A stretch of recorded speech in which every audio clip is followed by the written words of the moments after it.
house! "Get out of my house!" Valerie screamed at her pregnant sister-in-law, suitcases crashing against marble floors as she demanded Zara leave the $5 million mansion immediately. But what Valerie didn't know was that she was about to discover the most humiliating truth of her entire marriage, one that would expose 18 months of lies and reveal exactly who had been living off whose generosity. The look on her face when she realized who actually owned the house she'd been bragging about, pure devastation.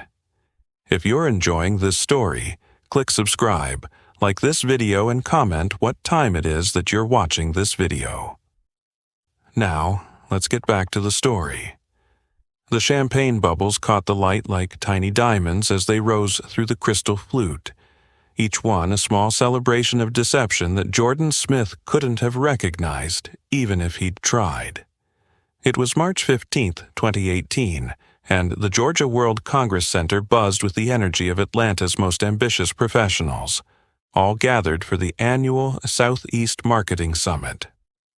Jordan adjusted his tie, a modest department store purchase that suddenly felt inadequate among the sea of designer suits, and surveyed the crowd with the careful optimism of a man who knew he belonged here, even if his bank account suggested otherwise. That's when he first saw her. Valerie Richardson commanded attention the way fire commands oxygen, effortlessly, completely, and with just a hint of danger.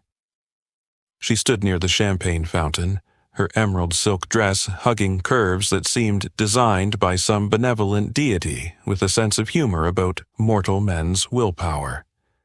Her laugh was musical, confident, the kind that suggested she'd never doubted her place in any room she'd ever entered. Around her, a small crowd of Atlanta's elite hung on her every word as she gestured gracefully with her champagne flute, weaving tales that sounded like chapters from a lifestyle magazine. The Buckhead property was just a steal at 3.5, she was saying when Jordan found himself inexplicably drawn into her orbit. Of course, when you own several properties around the city, you develop an eye for these things. My family's been in real estate for generations. We practically built half of Atlanta's skyline. Jordan felt his pulse quicken.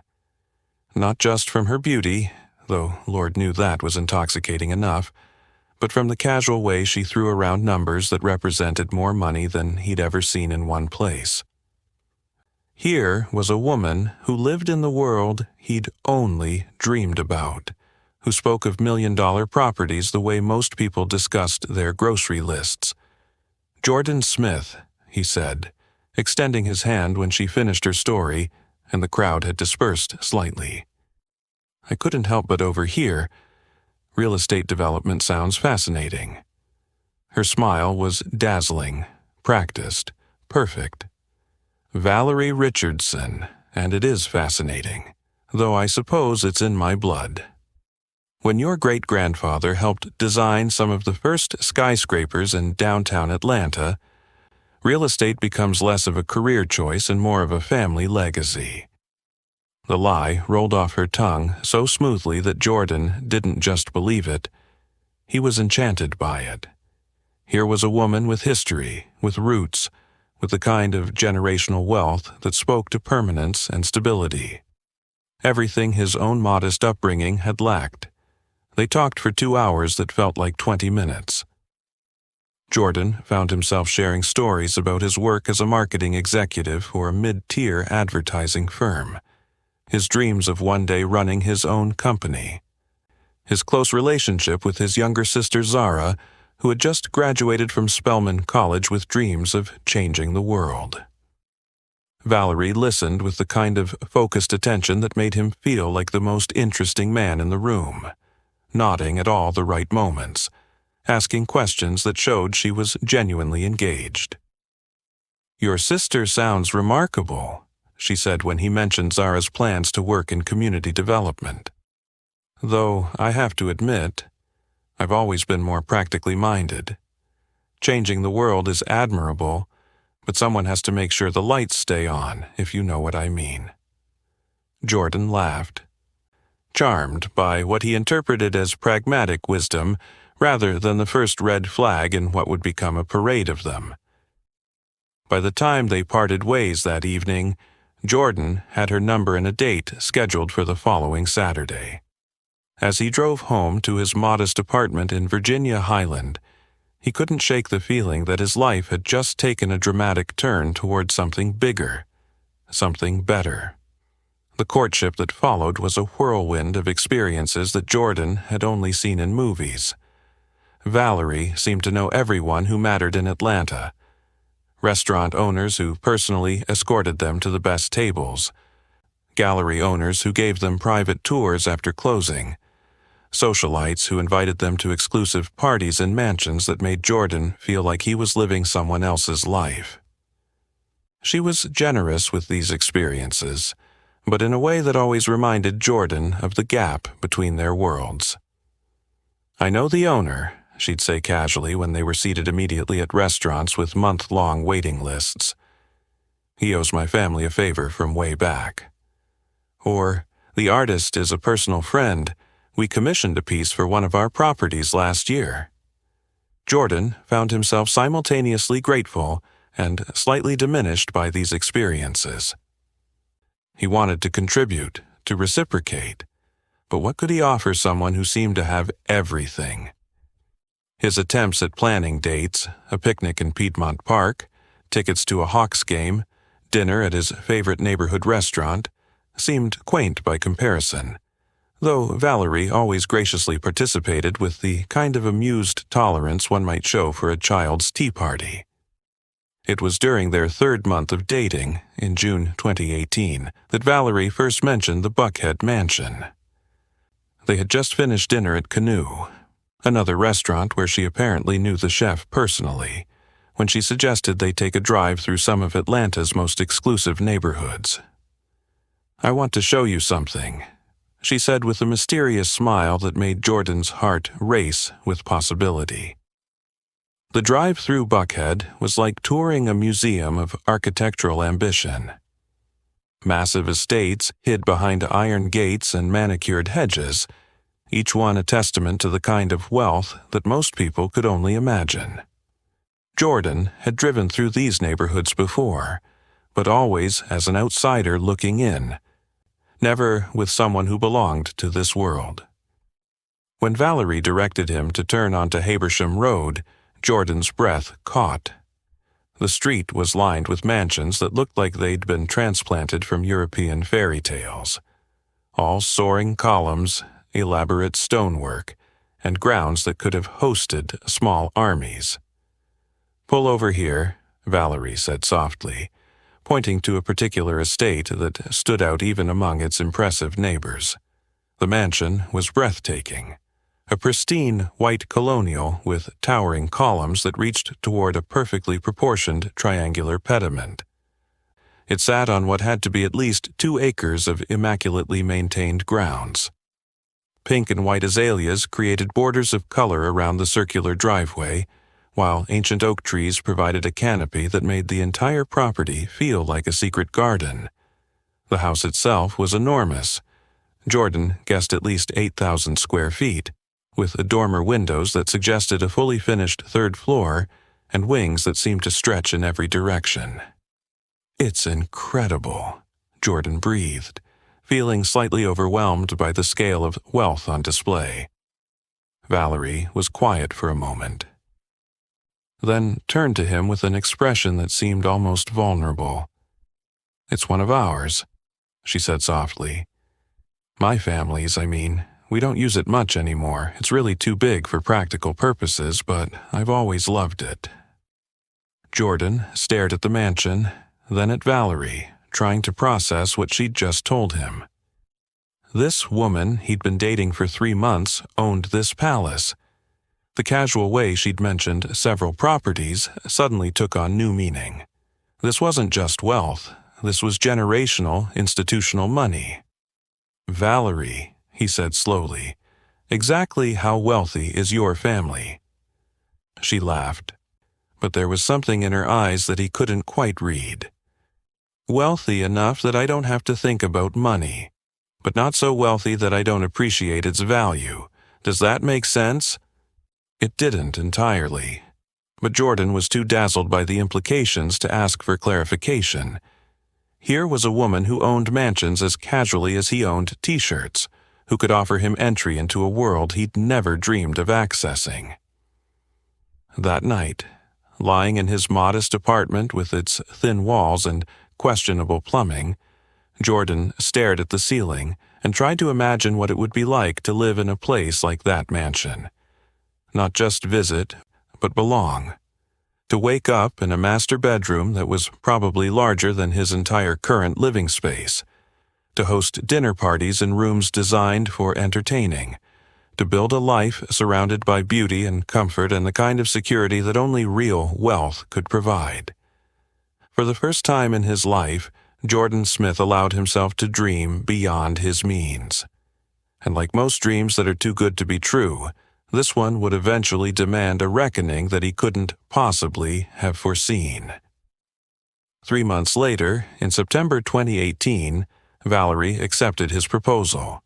They had been dating for 6 months, and Jordan was so intoxicated by the life she represented that he never stopped to question why someone with her apparent wealth and social connections would choose to marry a middle-class marketing executive from a modest background. He was too busy being grateful for his good fortune to wonder if fortune, in this case, might be masquerading as something else entirely. The wedding planning began immediately, and Valerie insisted on handling most of the arrangements herself. "I have connections," she explained when Jordan offered to help with the research and booking. "Trust me, I can put together something beautiful without breaking anyone's budget." But it was her casual suggestion about the venue that should have been Jordan's first real clue that something about Valerie's story didn't quite add up. "What if we held the wedding at the Buckhead house?" she suggested one evening in October 2018, as they sat in her surprisingly modest apartment in Midtown. For someone who claimed to own multiple properties, Valerie's actual living situation was rather ordinary. A nice 2-bedroom unit in a decent building, but nothing that screamed generational wealth. When Jordan had mentioned this inconsistency early in their relationship, she'd explained that she preferred living simply and keeping the family properties for special occasions and investments. "At your family's mansion?" Jordan asked, his heart racing at the thought of getting married in such an incredible setting. "Why not? It's just sitting there, and it would be perfect for the kind of intimate celebration we're planning. Plus," she added with a smile that seemed to hold secrets, "it would be nice to have something wonderful happen there again. The house has been underused lately." Jordan didn't question the slight hesitation in her voice, or the way her eyes seemed to avoid his when she talked about her family's properties. He was too excited about the prospect of starting their married life in a setting that felt like something out of a fairy tale. The wedding, held on June 22, 2019, was indeed beautiful. The mansion's grounds provided a perfect backdrop for their ceremony, with the ancient oak trees creating a natural cathedral and the azaleas providing bursts of color that made every photograph look professionally staged. Valerie moved through the day with the confidence of someone who truly belonged in such surroundings, greeting guests and directing caterers with an ease that convinced everyone present that this was, indeed, her family's property. Jordan's sister Zara had been his best woman, a choice that had raised some eyebrows but felt right to both siblings.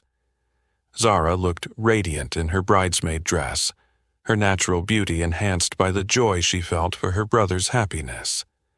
She'd graduated from Spelman just a month earlier and was full of plans for her future in community development and social justice work. "I'm so happy for you," she'd whispered to Jordan as they posed for photos on the mansion's grand front steps. "You deserve all of this happiness." If only she had known then what this really was, and what it would eventually cost all of them.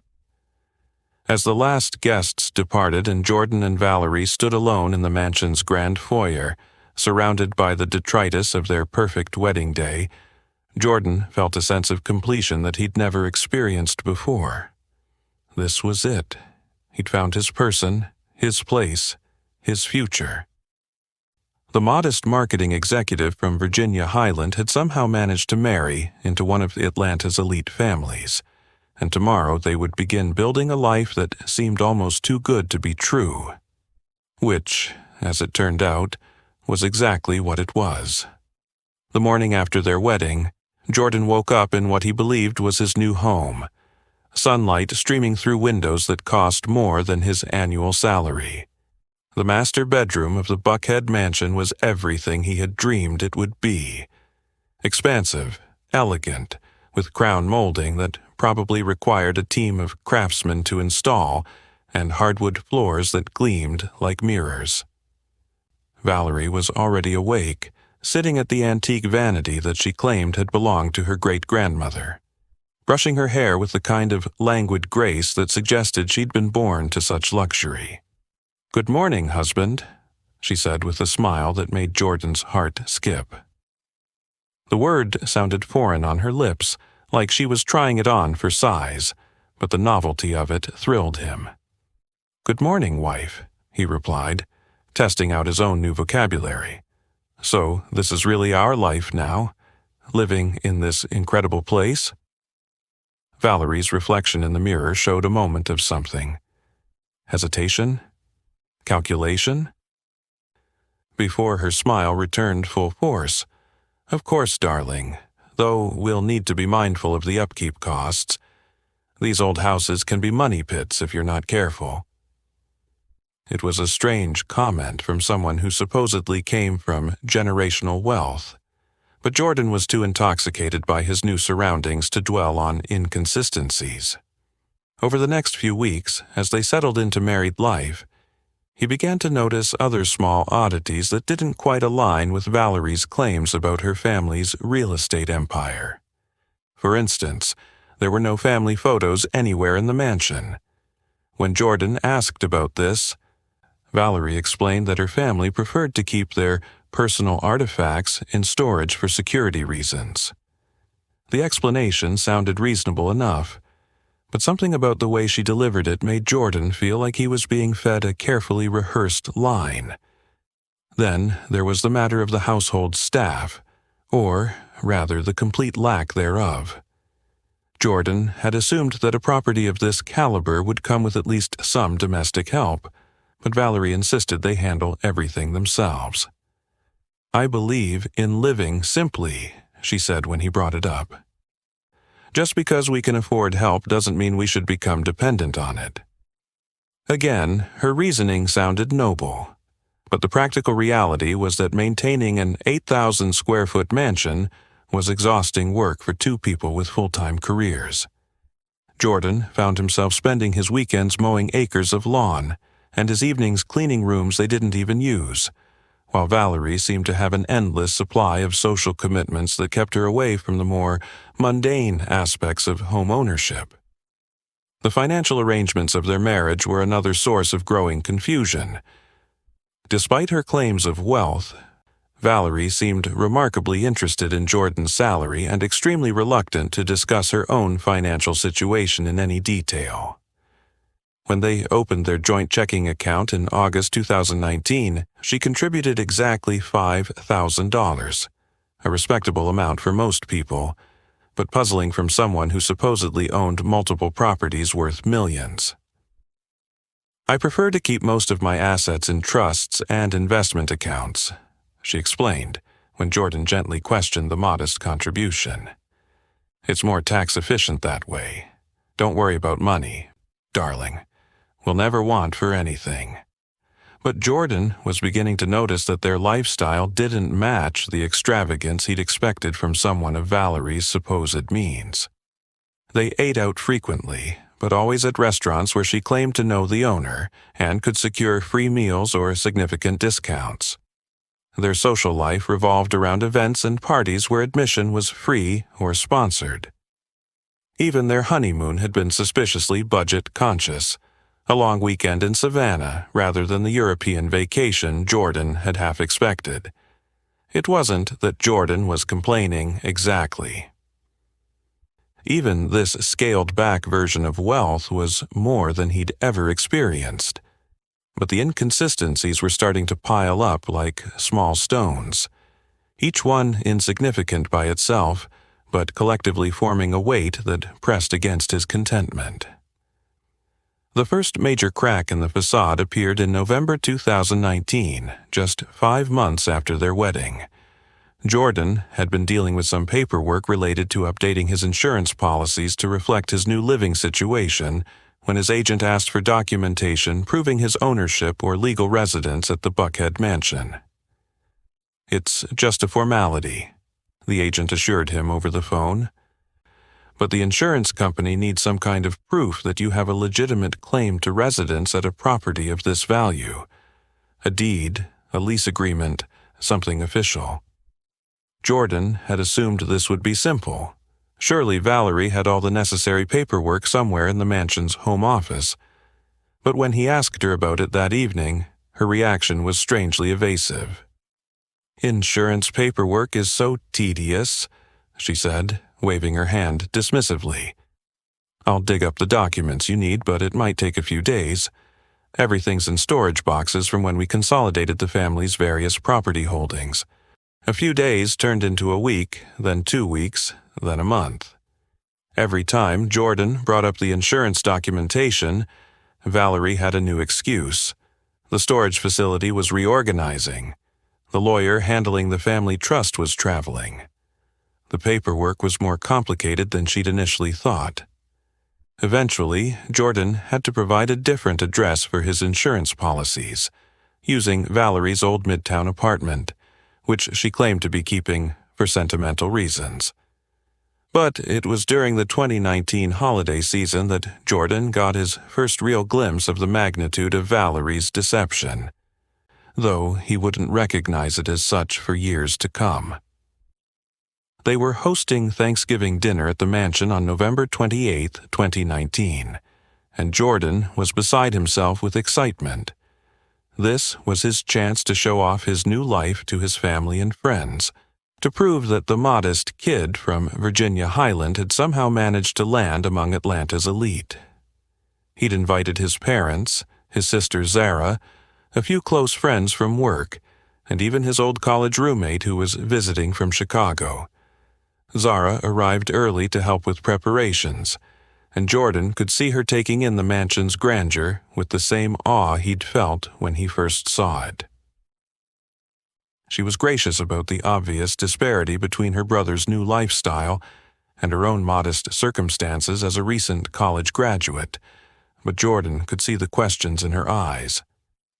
"This place is incredible, Jordan," she said, as they worked together in the mansion's gourmet kitchen, which was larger than most people's entire apartments. "Valerie's family must be incredibly successful." "They are," Jordan replied, though he found himself speaking with less certainty than he had 6 months earlier. "Real estate development, going back generations."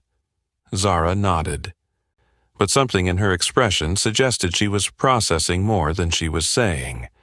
His sister had always been perceptive about people and situations, with an instinct for detecting inconsistencies that bordered on the supernatural.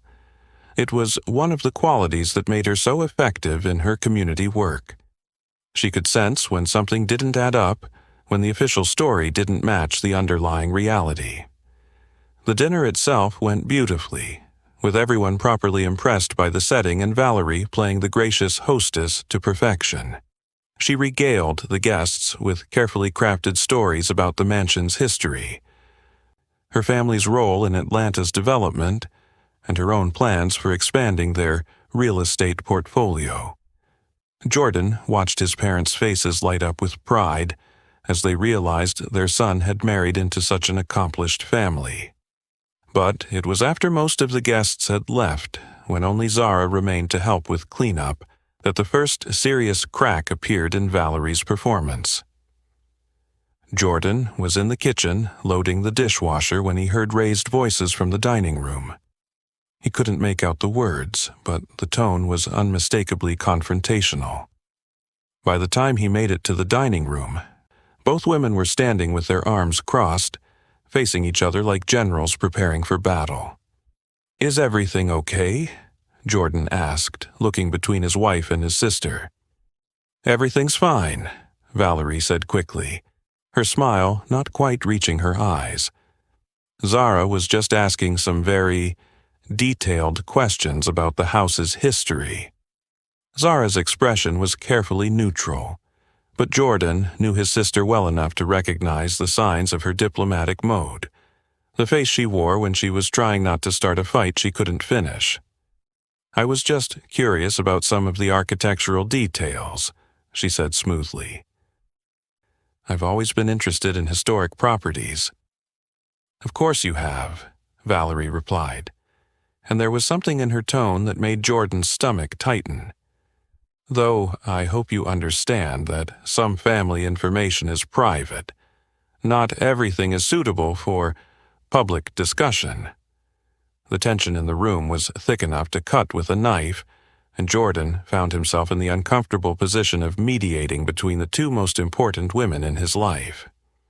Whatever had happened during his absence in the kitchen, it had clearly established some kind of battle lines that he didn't understand. "Well," Zara said finally, gathering her purse and coat, "thank you both for a lovely dinner. The house really is something special."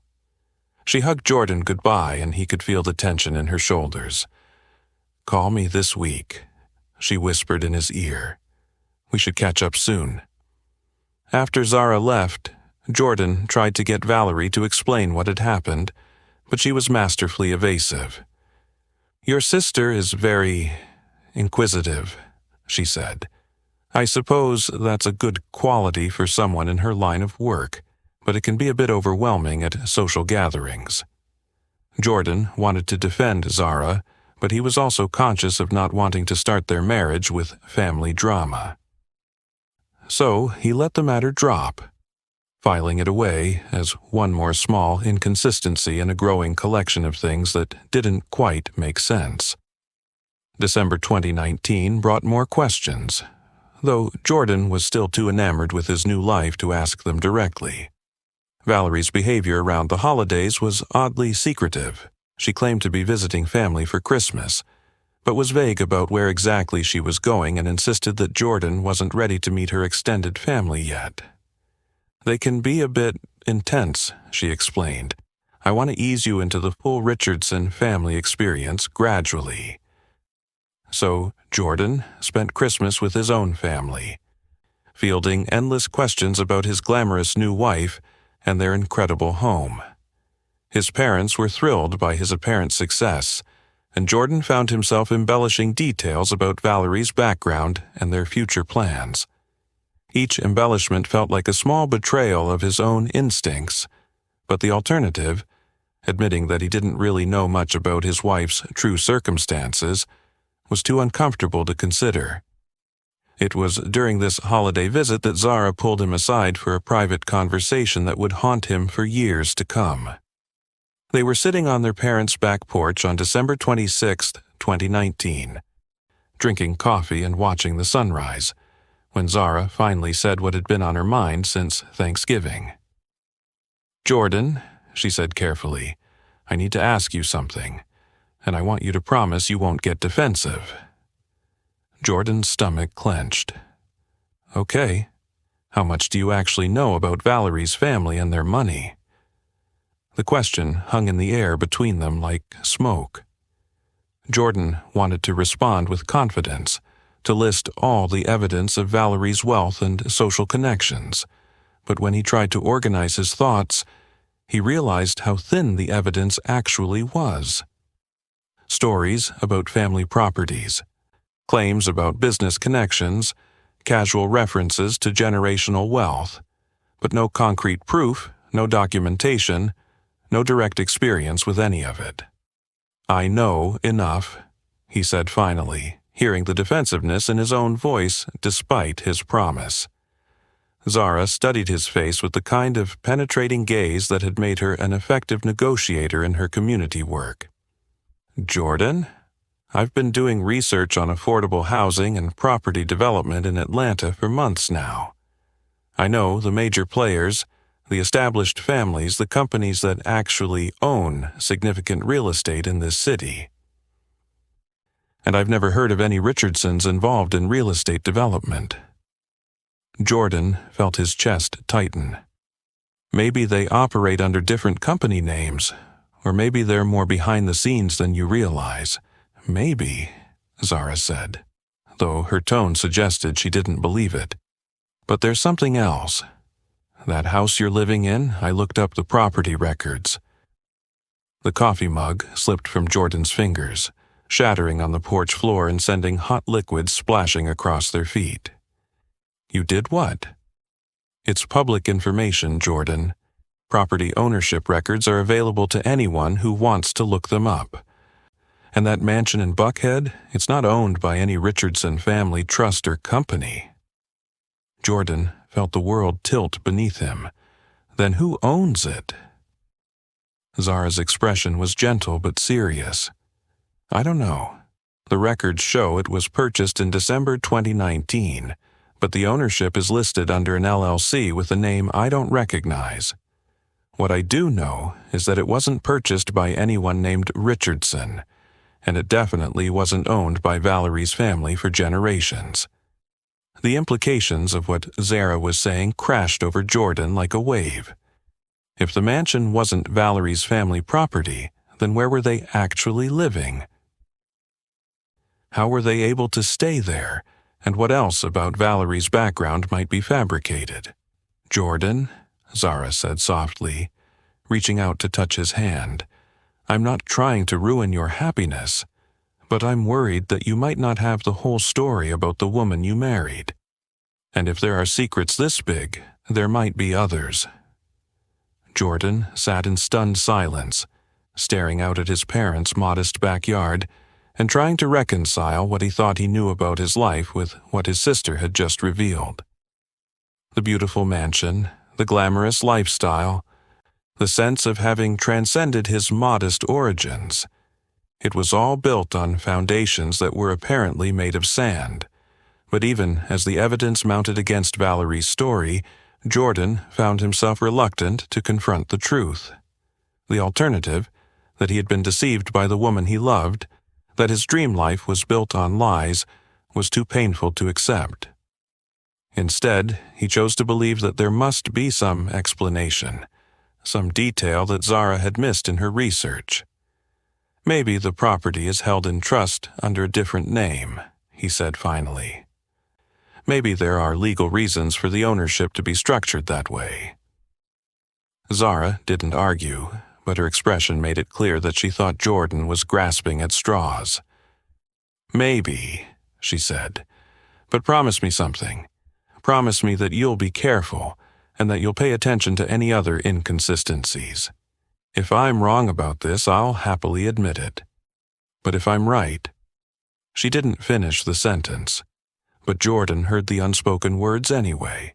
If she was right, then his entire marriage was built on deception, and the life he thought he'd found was nothing more than an elaborate illusion. As 2019 turned into 2020, Jordan tried to push Zara's warnings out of his mind and focus on building his marriage. But the seed of doubt had been planted, and it would soon begin to grow in ways that would ultimately destroy everything he thought he knew about love, trust, and the woman who shared his bed. The new year of 2020 arrived with all the promise that New Years are supposed to bring. But for Jordan Smith, it brought something else entirely: the gradual, inexorable erosion of everything he thought he knew about his life. January 15, 2020, marked exactly 7 months since his fairy tale wedding, and he was beginning to understand that fairy tales, by their very nature, are built on magic. And magic, as any adult knows, has a tendency to disappear when examined too closely. The first major test of his marriage came in the form of a simple request that should have been routine: filing their joint tax return. Jordan had always handled his own taxes with the meticulous care of someone who couldn't afford professional help. But now that he was married to someone from a wealthy family, he assumed they would need more sophisticated financial management. "We should probably find a good accountant," he suggested to Valerie one evening in late January, as they sat in the mansion's opulent living room, surrounded by furniture that probably cost more than most people's cars. "With your family's various properties and investments, this is probably going to be more complicated than anything I can handle with TurboTax." Valerie's reaction was swift and unexpected.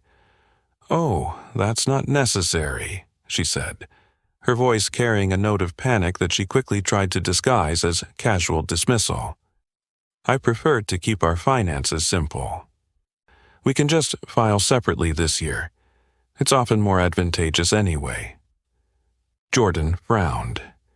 Everything he'd read about marriage and taxes suggested that joint filing was typically more beneficial, especially when one spouse had significantly higher income or more complex financial situations. "Are you sure? I thought married couples usually—" "Jordan," Valerie interrupted, her tone sharp enough to cut glass. "I've been handling my own finances since I was 18. I think I know what's best for our situation."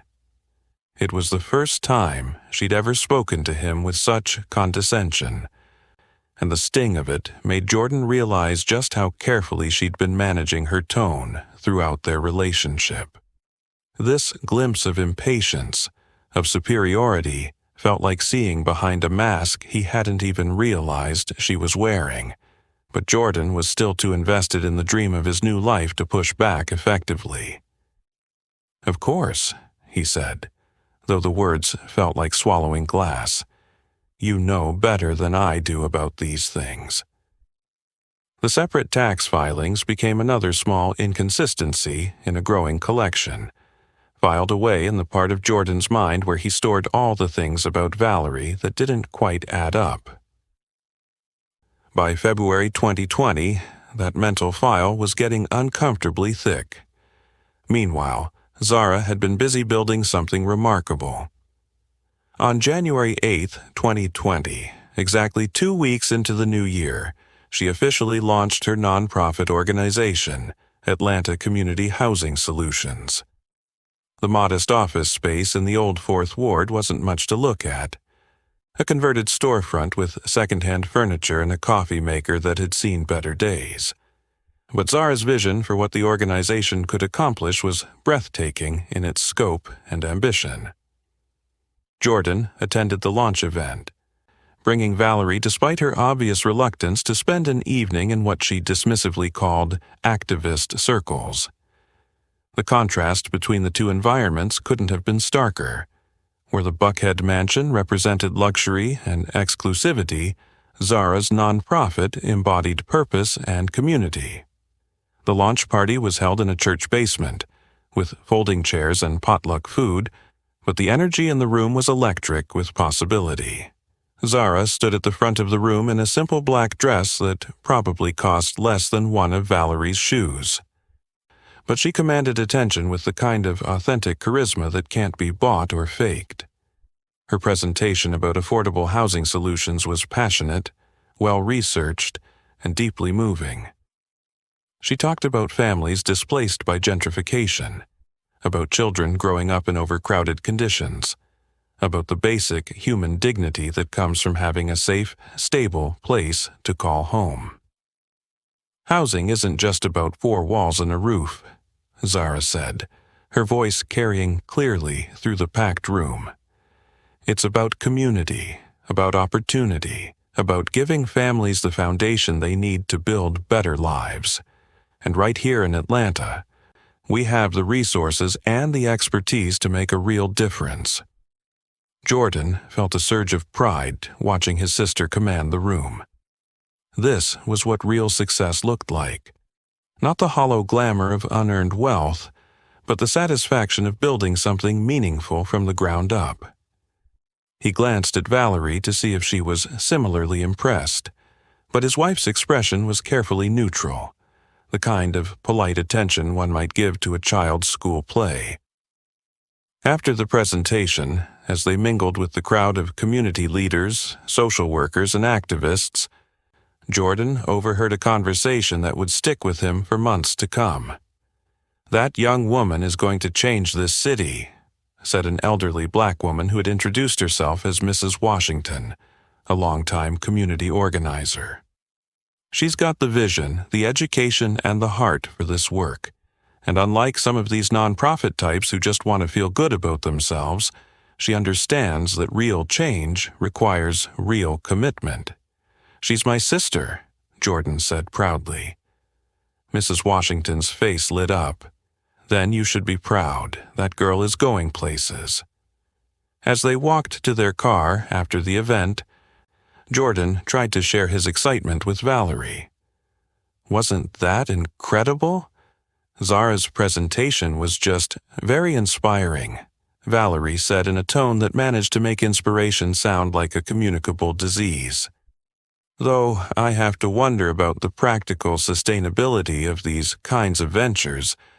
Passion is wonderful, but it doesn't pay the bills." Jordan felt the familiar sting of Valerie's casual dismissal, but this time it was directed at someone he loved and respected.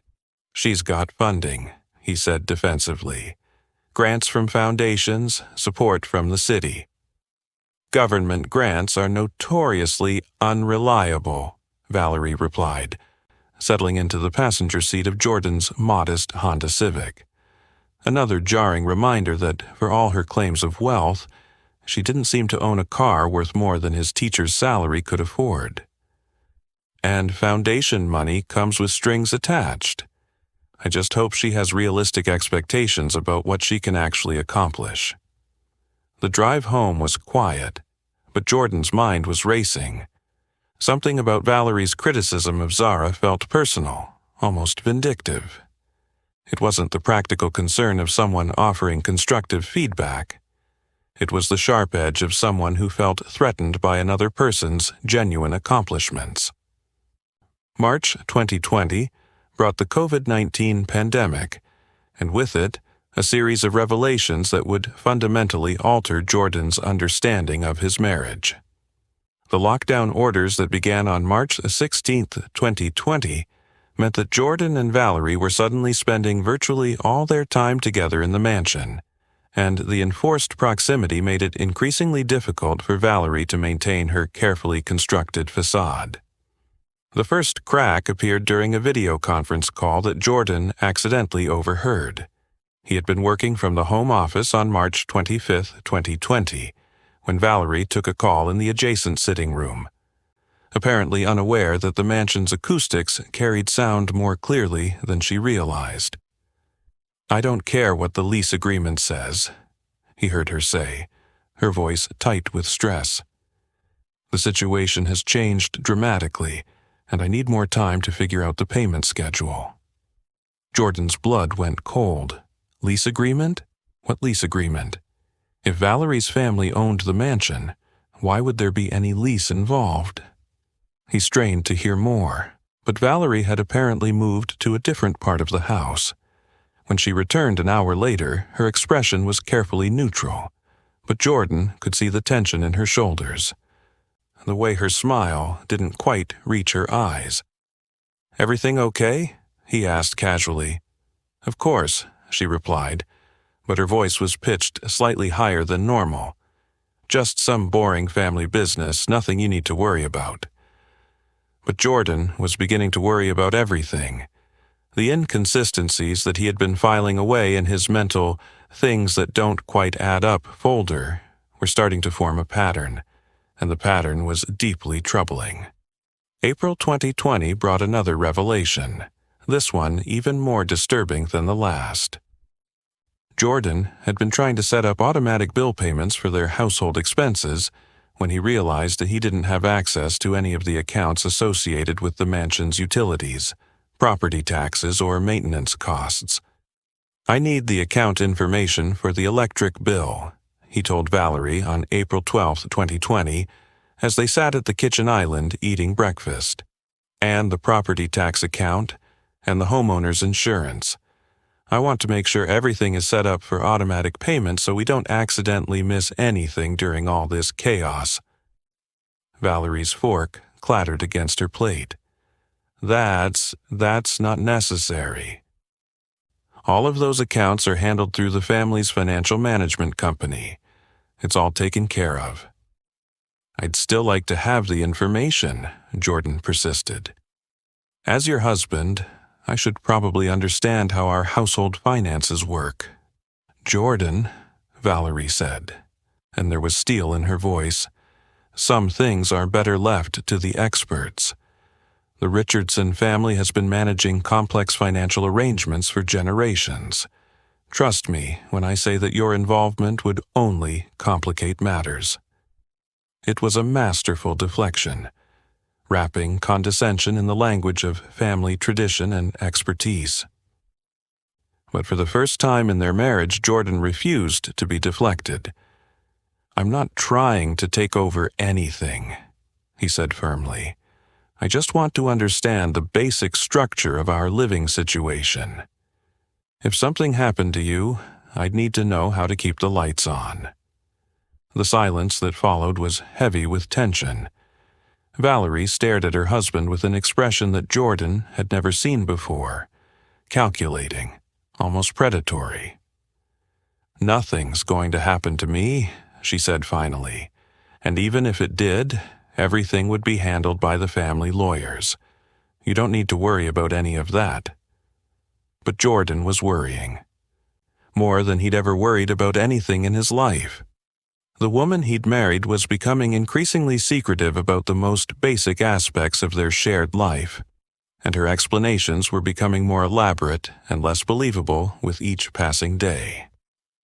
The breaking point came on May 1st, 2020, exactly 1 year after they had started living together in the mansion. Jordan had been working in the home office when the doorbell rang. Valerie was in the shower, so he answered it himself, expecting to find a delivery driver or perhaps a neighbor. Instead, he found a middle-aged man in an expensive suit, carrying a leather briefcase and wearing the kind of serious expression that suggested official business. "Good afternoon," the man said. "I'm looking for the current occupant of this property. I represent the ownership group, and we need to discuss some important matters regarding the lease agreement." Jordan felt the world tilt beneath his feet. "I'm sorry," he managed to say, "but I think there might be some confusion. This property belongs to my wife's family." The man's eyebrows rose slightly. "Sir, I can assure you that this property is owned by Meridian Holdings, LLC, and it has been leased to a Ms. Valerie Richardson since December 2019. The lease payments are currently 3 months behind, and we need to resolve this situation immediately."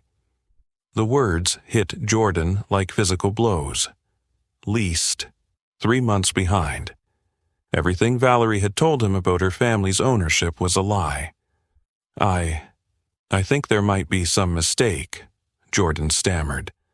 But even as he said it, he knew there was no mistake. The pieces of the puzzle were finally clicking into place, forming a picture that was as clear as it was devastating. "Is Ms. Richardson available?" the man asked. "We really do need to speak with her today." Before Jordan could respond, he heard footsteps behind him. Valerie appeared in the foyer, her hair still wet from the shower, her face pale with what looked like genuine terror. "Mr. Patterson," she said, her voice barely above a whisper, "I wasn't expecting you." "Ms. Richardson, we've been trying to reach you for weeks. The lease payments—" "Can we discuss this privately?" Valerie interrupted, shooting a desperate glance at Jordan. But it was too late for privacy. The truth was out, hanging in the air between them like toxic smoke. Jordan stood frozen in his own doorway, except it wasn't his doorway, wasn't his home, wasn't his life. Everything he had believed about his marriage, his wife, and his future had just crumbled into dust. As Valerie and Mr. Patterson stepped into the sitting room for their private conversation, Jordan remained in the foyer, staring at the marble floors and crystal chandelier that he now knew belonged to someone else. The fairy tale was over, and he was about to discover just how deep the deception went. The sound of raised voices from the sitting room told him that the conversation was not going well. 3 months behind on rent, a lease agreement that Valerie had never mentioned, a mansion that had never belonged to her family at all. Jordan sank onto the bottom step of the grand staircase and put his head in his hands. In the space of 5 minutes, his entire world had collapsed, and he was beginning to realize that the worst revelations might still be yet to come. The conversation in the sitting room lasted exactly 23 minutes. Jordan knew because he sat on those marble steps counting every second, listening to the rise and fall of voices that alternated between pleading and stern authority. When Mr. Patterson finally emerged, his expression was grim, and Valerie followed behind him like a condemned prisoner walking to the gallows. "Miss Richardson has 30 days to bring the account current," Mr. Patterson said to Jordan, apparently assuming he was part of whatever financial arrangement his wife had made. "After that, we'll be forced to begin eviction proceedings. I trust you understand the seriousness of the situation." After the door closed behind him, Jordan and Valerie stood in the foyer, staring at each other across a chasm that had opened up in the space of half an hour. The silence stretched between them, heavy with the weight of lies finally exposed to daylight. "Jordan," Valerie began, her voice small and uncertain in a way he'd never heard before. "I can explain everything. Can you?" Jordan's voice sounded foreign to his own ears, flat and emotionless. "Can you explain how you've been lying to me about literally everything since the day we met? Can you explain how I've been living in someone else's house for over a year, thinking it belonged to your family? Can you explain how you've let me believe I married into wealth when apparently we can't even afford the rent?" Valerie's composure finally cracked completely. Tears streamed down her face as she sank into one of the antique chairs that, Jordan now realized, probably came with the furnished rental. "I never meant for it to go this far," she sobbed. "It started as a small exaggeration, and then it just grew." "A small exaggeration?" Jordan's voice rose for the first time, echoing off the mansion's high ceilings. "You told me your family owned multiple properties. You held our wedding here, letting everyone believe this was your family home. You've spent 18 months lying to my face about the most basic facts of your existence." "I know how it looks," Valerie said desperately. "But you have to understand, I was trying to protect us. I was trying to give us the life we deserved." Jordan stared at his wife, this stranger he'd been living with, sleeping beside, building dreams with, and felt something die inside him. Not just love, though that was certainly wounded, but something deeper. Trust, the fundamental belief that the person closest to you is who they claim to be. "Protect us from what?" he asked quietly. Valerie wiped her eyes with the back of her hand, smearing her mascara and looking suddenly very young and very lost. "From being ordinary," she whispered, "from settling for less than we could have. From living small lives in small apartments, counting every dollar and never getting ahead." The honesty of it was almost more devastating than the lies had been, because buried in her confession was the implication that Jordan's real life, his actual income, his modest background, his genuine achievements, wasn't enough. That she had needed to invent a fantasy in order to make being married to him tolerable. "So, where does the money actually come from?" Jordan asked, his voice still eerily calm. "If your family doesn't own real estate empires, if you don't have trust funds and investment accounts, how have we been paying for any of this?" Valerie's explanation, when it finally came, was even worse than Jordan had imagined. She worked as a mid-level event coordinator for a hotel chain, a respectable job, but nothing that would support their lifestyle. The mansion had been a stretch even when she'd signed the lease in December 2019, requiring her to put down nearly her entire savings as a security deposit in first year's rent. She'd been covering the monthly payments with a combination of credit card advances, small loans from friends, and increasingly desperate financial juggling. "I thought I could make it work," she said, her voice breaking. "I thought if I could just maintain the illusion long enough, maybe I could find a way to make it real. Maybe I could get a promotion or start a business or—" She trailed off, apparently realizing how delusional it all sounded when spoken aloud. Jordan felt nauseous. How much debt are we talking about? Including the back rent, about $80,000. The number hit Jordan like a physical blow. $80,000. More money than he'd ever seen in one place, owed to creditors who presumably expected to be paid back. Jordan's own savings account had maybe $3,000 in it, and his credit was decent but not spectacular. Even if he wanted to help fix this mess, and he wasn't sure he did, he couldn't even begin to make a dent in that kind of debt. "Jesus Christ, Valerie," he breathed. "What were you thinking?" "I was thinking about us," she snapped, a flash of her old defiance returning. "I was thinking about the life we could have together if we just had the chance. I was thinking about giving you opportunities you never would have had otherwise." Opportunities to what? Live a lie? Pretend to be someone I'm not? Build a marriage on a foundation of fraud? Opportunities to see what you're capable of, she shot back.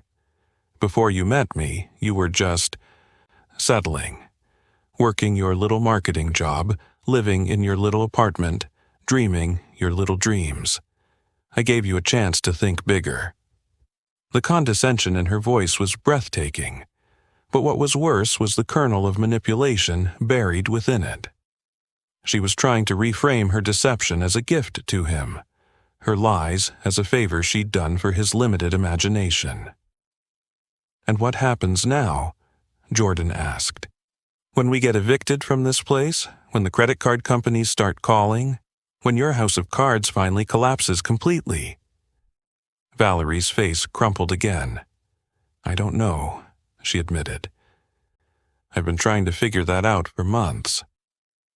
That night, Jordan lay awake in the king-sized bed that belonged to someone else, staring at the ceiling of the bedroom he'd thought was his, trying to process the magnitude of what he'd learned. His marriage was built on lies. His home wasn't his home. His life wasn't his life. He'd been living in someone else's fantasy, and now reality was demanding payment with interest. But perhaps worst of all was the growing realization that some part of him had known. Not the specific details, maybe, but the general shape of the deception. The inconsistencies had been there from the beginning. The red flags waving in plain sight. He'd chosen to ignore them because the fantasy was more appealing than the truth. The next morning brought a phone call that would change everything again, though Jordan couldn't have known it at the time. He was making coffee in the mansion's gourmet kitchen, trying to figure out what his next steps should be, when his phone rang. The caller ID showed Zara's name, and for the first time in months, Jordan felt genuinely happy to hear from someone. "Hey, little sister," he said, trying to inject some normalcy into his voice. "Jordan," Zara's voice was excited, bubbling with the kind of enthusiasm that had characterized her since childhood. "I have incredible news. The Morrison Foundation just approved our grant application.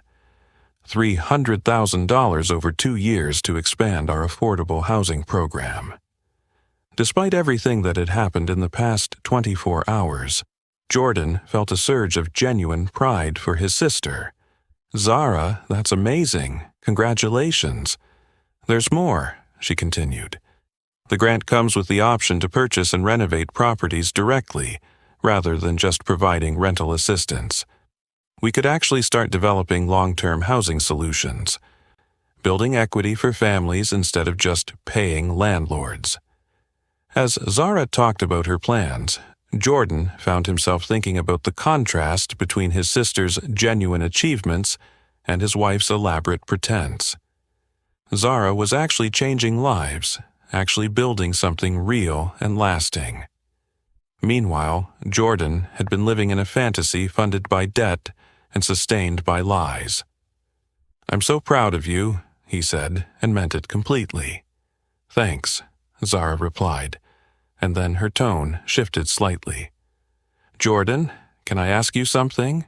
Are you okay? You sound, different." Jordan almost laughed. Different was certainly one word for it. His entire world had been turned upside down, his marriage revealed as a fraud, his future transformed from promise to uncertainty. Different barely began to cover it. "Just some stuff going on at home," he said vaguely. "Nothing I can't handle." But even as he said it, Jordan knew it wasn't true. He couldn't handle this. He had no idea how to handle any of this. The debt, the deception, the fundamental question of whether his marriage could survive the revelation that it had been built on quicksand from the very beginning. After he hung up with Zara, Jordan made a decision that would have seemed impossible just 2 days earlier. He was going to tell his sister the truth. All of it. Not because he wanted to destroy Valerie or embarrass himself, but because he needed someone in his life who actually knew who he was and where he stood.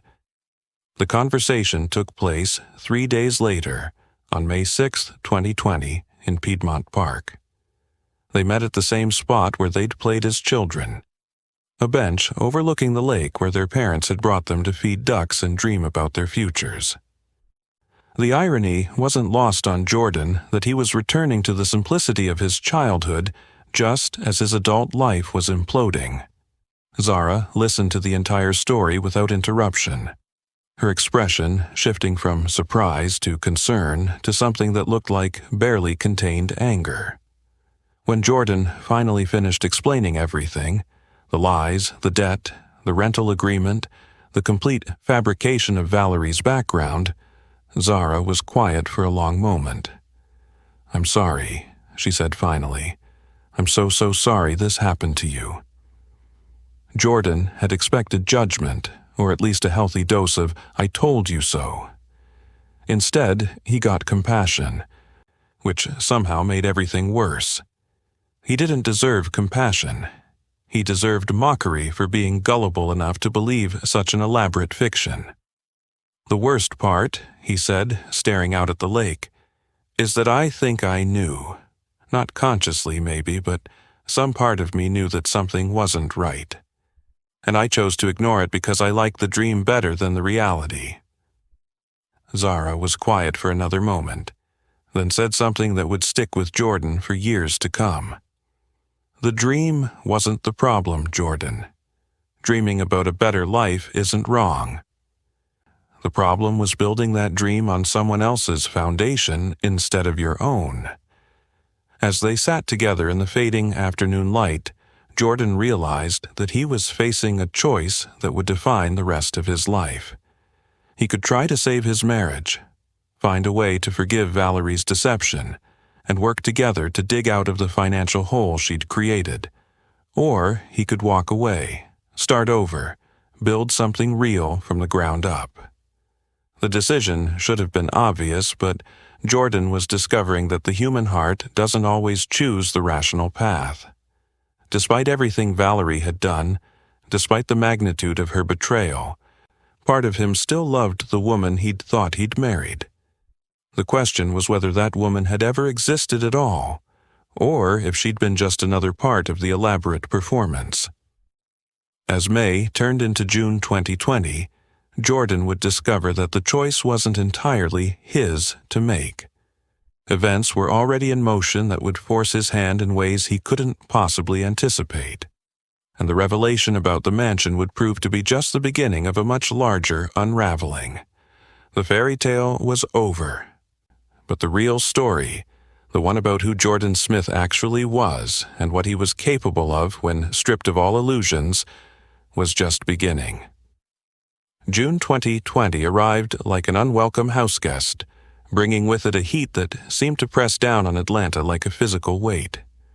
For Jordan Smith, the oppressive humidity felt appropriate. Everything in his life had become heavy, suffocating, difficult to breathe through.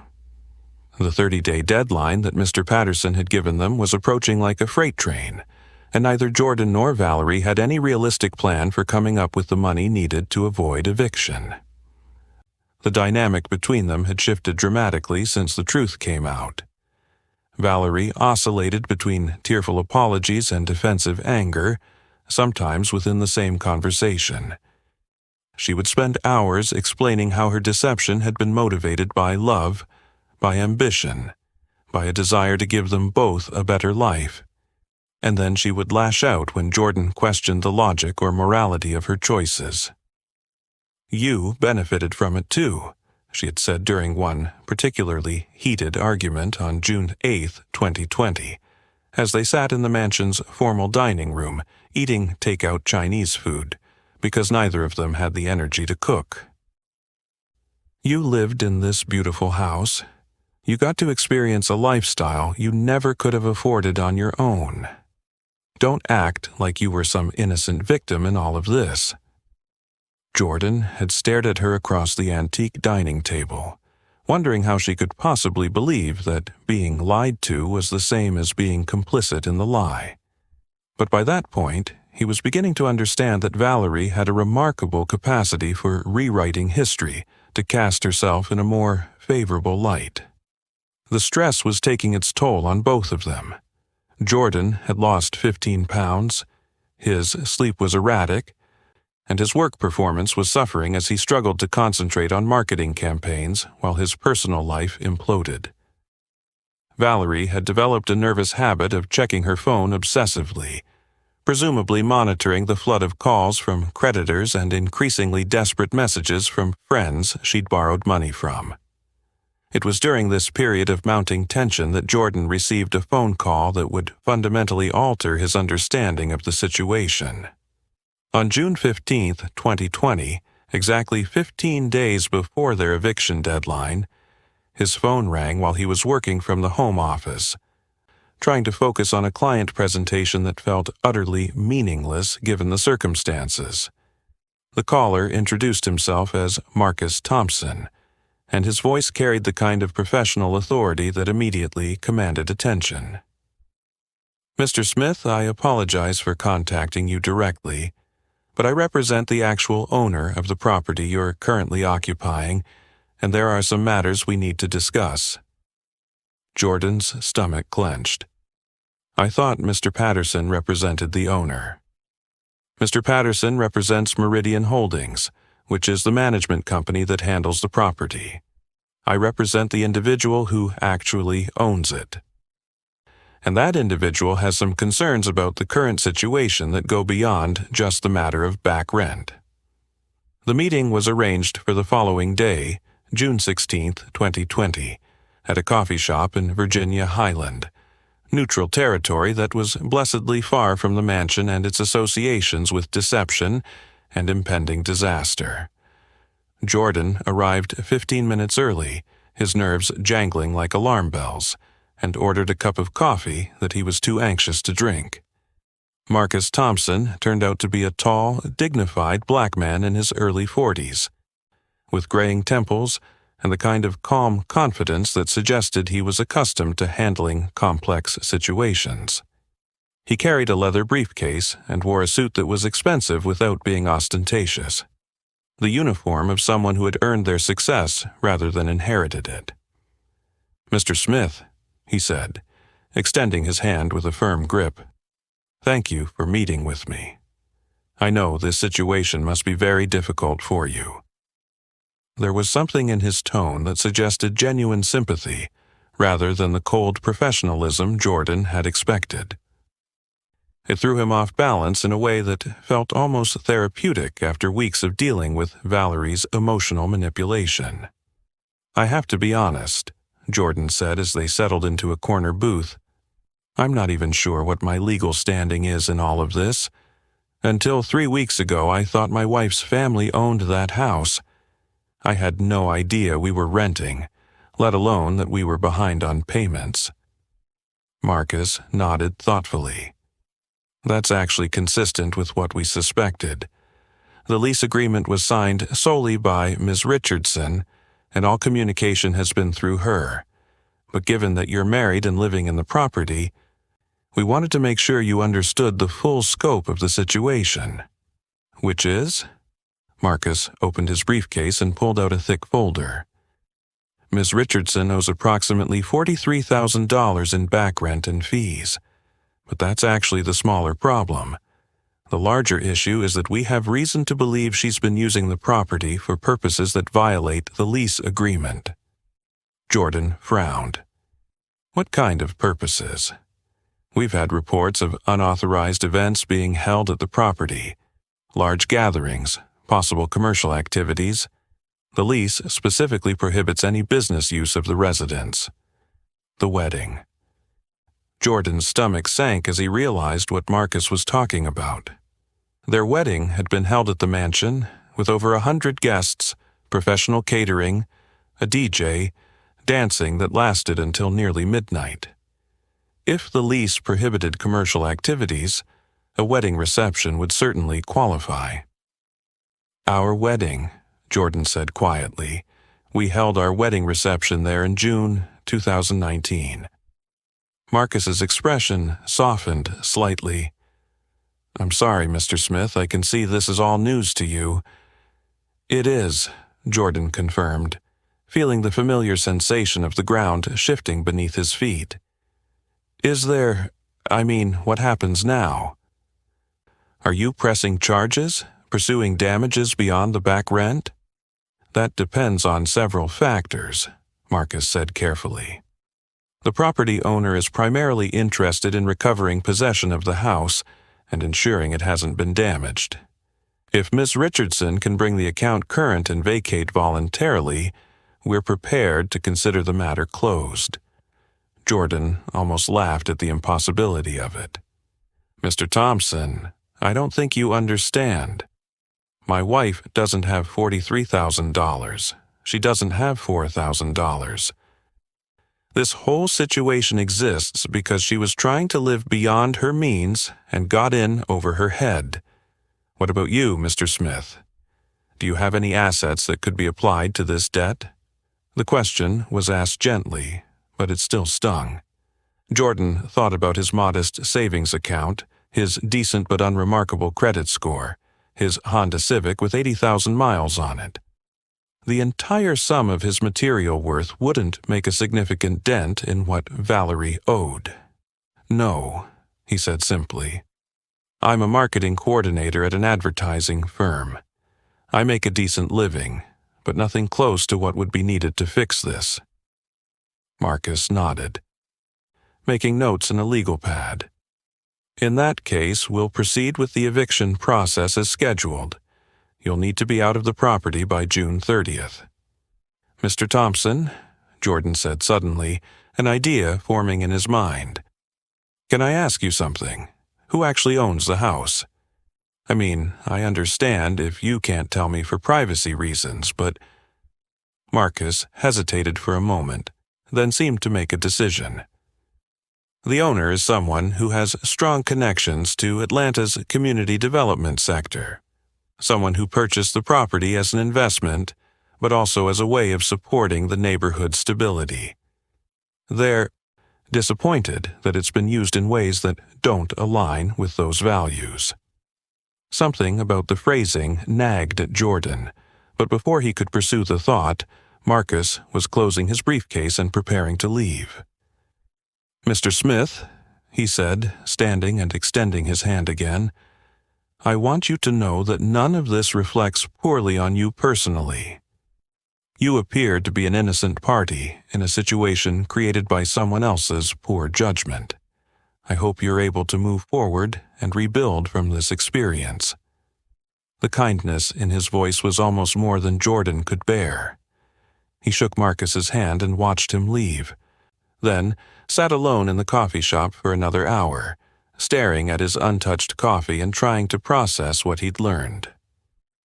When he returned to the mansion that evening, he found Valerie in the master bedroom, surrounded by suitcases and boxes. For a moment, his heart leaped with hope. Maybe she was finally ready to face reality, to leave voluntarily and start the difficult process of rebuilding their lives on an honest foundation. "Are you packing?" he asked from the doorway. Valerie looked up at him with red-rimmed eyes. "I'm trying to figure out what belongs to me and what came with the house," she said. "I don't want to accidentally take anything that isn't mine when we have to leave." It was such a small gesture toward honesty and responsibility, but after weeks of denial and defensiveness it felt monumental. Jordan sat on the edge of the bed, their bed, which apparently belonged to Meridian Holdings, LLC, and reached for his wife's hand. "Valerie," he said gently, "we need to talk about what happens next. After we leave here, I mean." She looked at him with something that might have been hope. "What do you want to happen?" It was the question Jordan had been avoiding for weeks. But sitting there surrounded by the evidence of their impending displacement, he couldn't avoid it any longer. What did he want? Did he want to try to save their marriage? Was that even possible after everything that had happened? "I want to understand why," he said finally. "Not the surface reasons, not the explanations about wanting a better life. I want to understand how someone I love could lie to me about literally everything for 18 months and still sleep next to me every night." Valerie was quiet for a long moment, staring down at their joined hands. When she finally spoke, her voice was barely above a whisper. "Because I was terrified," she said. "Terrified that if you knew who I really was, a woman with a mediocre job and too much ambition and no real prospects, you wouldn't want me. You'd find someone better, someone who actually belonged in the world you deserved to be part of." Jordan felt his heart break a little at the raw vulnerability in her voice. This might be the first completely honest thing she'd said to him since they met. "But I fell in love with you before I knew anything about your supposed family wealth," he said. "I fell in love with the woman I met at that networking event, who was smart and funny and confident. That woman was real, wasn't she?" Valerie's tears started again, but they seemed different this time, cleaner, less manipulative. Parts of her were real, but I'd been performing some version of that woman for so long that I wasn't sure anymore where the performance ended and the real me began. They talked until well past midnight, and for the first time since Mr. Patterson had appeared at their door, Jordan felt like he was actually having a conversation with his wife rather than negotiating with a stranger wearing her face. It didn't solve their practical problems. They were still going to be evicted, still drowning in debt, still facing the collapse of everything they'd built together. But it felt like a beginning, or at least like the end of the pretense that had been slowly poisoning them both. The next morning, June 17th, 2020, Jordan woke up with a sense of clarity that had been absent for weeks. He knew what he needed to do, and while it wouldn't fix everything, it might at least start them on a path toward something real. He was going to call Zara and ask for help. Not financial help. His sister was building her own dreams and didn't need to be burdened with cleaning up his mistakes. But he needed someone in his life who knew how to build something from nothing. Someone who understood that real success came from honest work rather than elaborate deceptions. As he reached for his phone, Jordan had no way of knowing that his decision to involve Zara would set in motion a series of events that would ultimately reveal the most shocking truth of all. One that would make everything he'd discovered about Valerie pale in comparison to what he was about to learn about the mansion, its true owner, and the ways in which his own family had been quietly shaping his life all along. But that revelation was still days away, and for now, Jordan Smith was simply a man trying to find his way back to something resembling the truth. The phone call Jordan made to Zara on the morning of June 17, 2020, was supposed to be simple. He was going to explain the situation, ask for emotional support, maybe get some advice about finding affordable housing for him and Valerie as they tried to rebuild their lives from the wreckage of her deception. What he got instead was a silence so long and loaded that he thought the call might have dropped. "Zara," he said, pressing the phone closer to his ear. "Are you still there?" "I'm here," she said, but her voice sounded strange, tight, careful, like she was choosing each word with surgical precision. "Jordan, I need you to do me a favor. Don't say anything else about this over the phone. Can you meet me somewhere, like right now?" The urgency in her tone sent alarm bells ringing through Jordan's already frayed nervous system. "What's wrong? Did something happen with your nonprofit? Just, can you meet me at Piedmont Park, the same bench where we talked last month, and Jordan, come alone." The line went dead, leaving Jordan staring at his phone with a growing sense that his world was about to shift again, just when he thought he'd finally found solid ground. He glanced toward the bedroom where Valerie was still sleeping, exhausted by the emotional marathon of the previous night's conversation. Part of him wanted to wake her, to bring her with him to whatever revelation Zara had waiting. But something about his sister's tone suggested this wasn't a conversation that could include his wife. The drive to Piedmont Park felt like traveling through molasses, every traffic light and stop sign an eternity of anticipation. Jordan's mind raced through possibilities, none of them good. Had Zara discovered something else about Valerie? Had the scandal somehow reached her nonprofit organization? Was his family's reputation going to be collateral damage in his marital implosion? He found Zara already sitting on their usual bench, but she looked different somehow. Her posture was rigid, her hands clasped so tightly in her lap that her knuckles were white. She was staring out at the lake with the kind of intense focus that suggested she was trying to organize thoughts too complex for easy expression. "Zara," Jordan said as he approached, "what's going on? You're scaring me."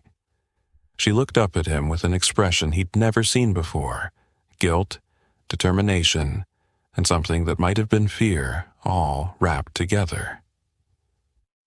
"Sit down," she said quietly. "Please." Jordan sat, studying his sister's face with growing anxiety. In all their years together, through childhood fights and teenage drama, and the various crises of young adulthood, he'd never seen Zara look quite so burdened. "Jordan," she began, then stopped, shaking her head as if she were arguing with herself. "God, I don't even know how to start this conversation." "Start with whatever's making you look like you're about to throw up," Jordan suggested, trying for levity but hearing the strain in his own voice. Zara took a deep breath, then turned to face him directly. "When you told me about the mansion being a rental, about Valerie's lies, I said I'd looked up the property records, remember?" "Yeah, you said it was owned by some LLC you didn't recognize. That was true, but not complete." Zara's voice was getting smaller with each word. "The LLC is called Meridian Holdings, and it's a property management company. But Jordan, I know who the actual owner is." Jordan frowned. "How could you possibly know that? Even the lawyer I met with yesterday seemed to be keeping that information confidential." "Because," Zara said, the words coming out in a rush like she was ripping off a bandage, "I'm the owner. I bought that house. You've been living in my house for the past year and a half." The world went silent. Not just quiet, completely, utterly silent, as if someone had thrown a switch and turned off all the sound in the universe. Jordan could see Zara's mouth moving, could see the concern in her eyes, but for several seconds he couldn't process any input beyond the impossible words she'd just spoken. "What?"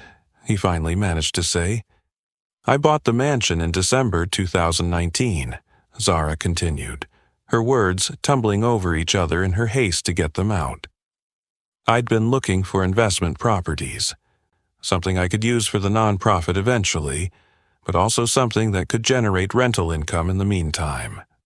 When the house came on the market, it seemed perfect, beautiful, in a great neighborhood, the kind of place that would hold its value." Jordan stared at his sister, trying to reconcile the woman sitting next to him with the impossibility of what she was claiming. "Zara, that house cost $5 million. You graduated from college 2 years ago. How could you possibly—" "Remember grandmother's inheritance," Zara said quietly. "The money she left us when she died in 2018?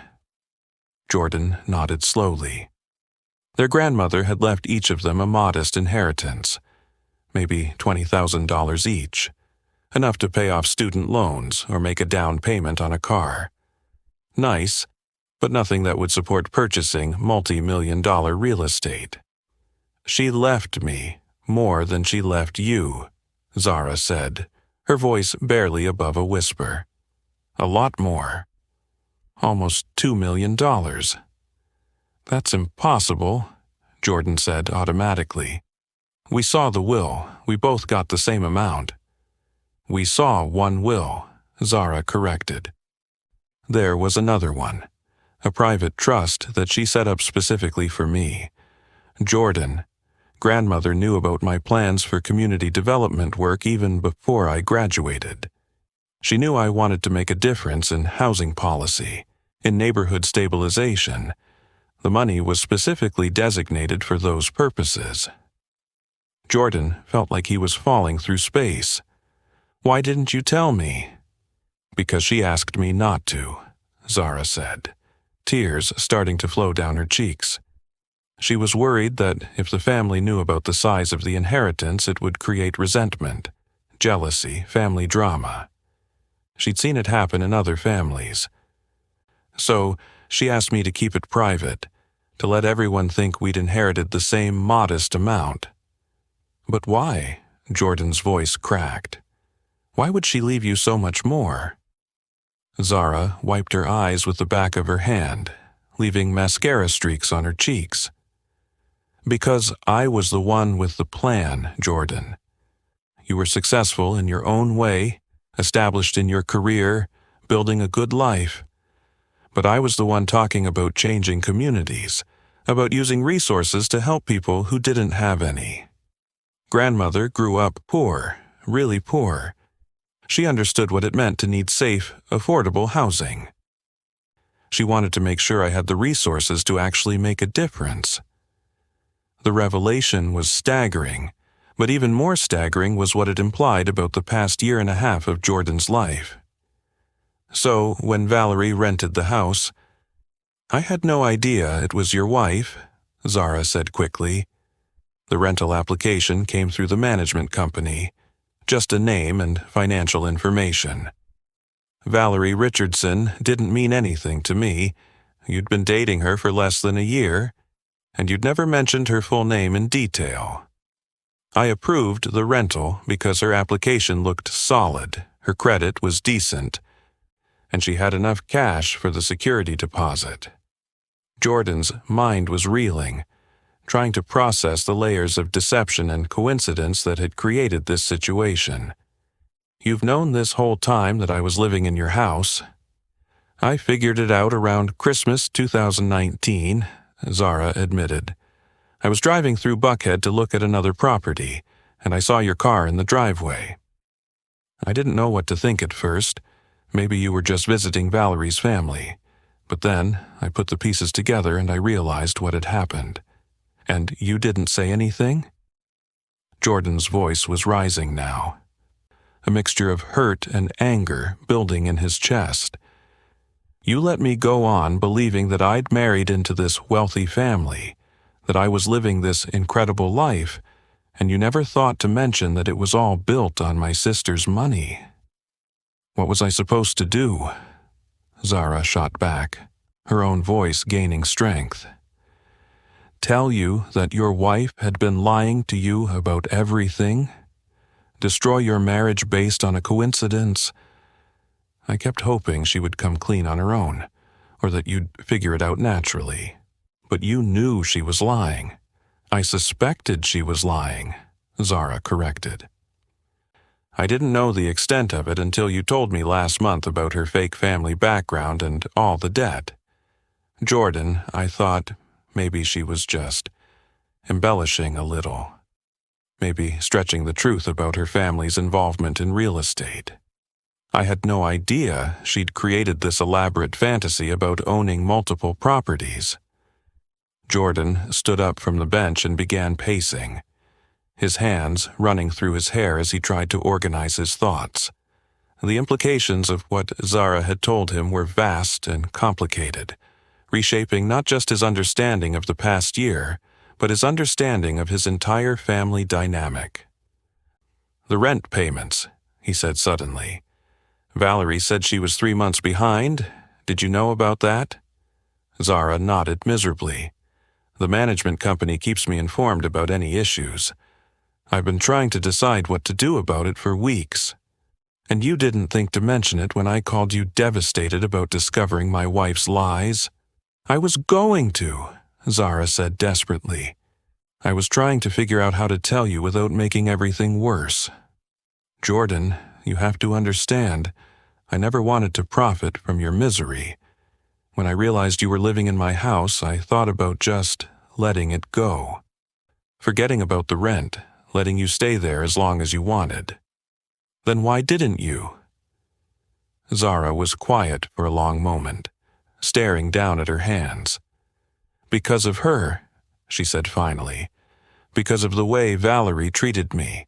The way she talked about my work, my life, my choices. Here I was, letting her live in my house for practically nothing, and she was using that house to look down on me, to make snide comments about my little charity projects and how I couldn't afford a decent apartment. Jordan stopped pacing, remembering the tension he'd witnessed between his wife and sister over the past year. Valerie's subtle digs about Zara's lifestyle, her condescending comments about nonprofit work, her barely concealed disdain for his sister's choices. All of it delivered while living in a house that Zara had bought with money specifically designated for exactly the kind of work Valerie was mocking. Oh my God, he breathed. She was insulting you while living in your house. She was bragging about her family's wealth while paying rent to you. The worst part, Zara said, fresh tears starting, was your wedding. I sat there watching her play hostess in my house, listening to her welcome everyone to her family property, watching her bask in compliments about what a beautiful home she had. And I couldn't say anything because I didn't want to ruin your day.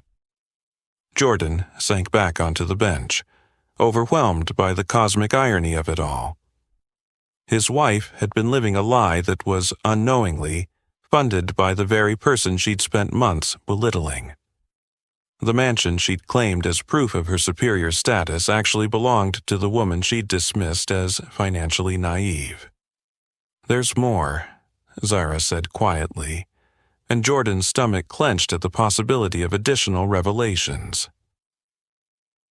The non-profit expansion I told you about, the $300,000 grant, part of that money is going toward purchasing the mansion from myself, essentially. I'm going to convert it into transitional housing for families working their way out of homelessness. The beautiful irony of it was almost too much to bear. Valerie had used Zara's house to create a fantasy of wealth and status, and now Zara was going to transform that same house into exactly the kind of community service project that Valerie had spent months mocking. When? Jordan asked. The paperwork should be finalized by the end of July, Zara said. I was going to let the current lease run out naturally and then begin the conversion process. But given the circumstances, She didn't finish the sentence, but Jordan understood. The eviction that he and Valerie were facing wasn't just about unpaid rent.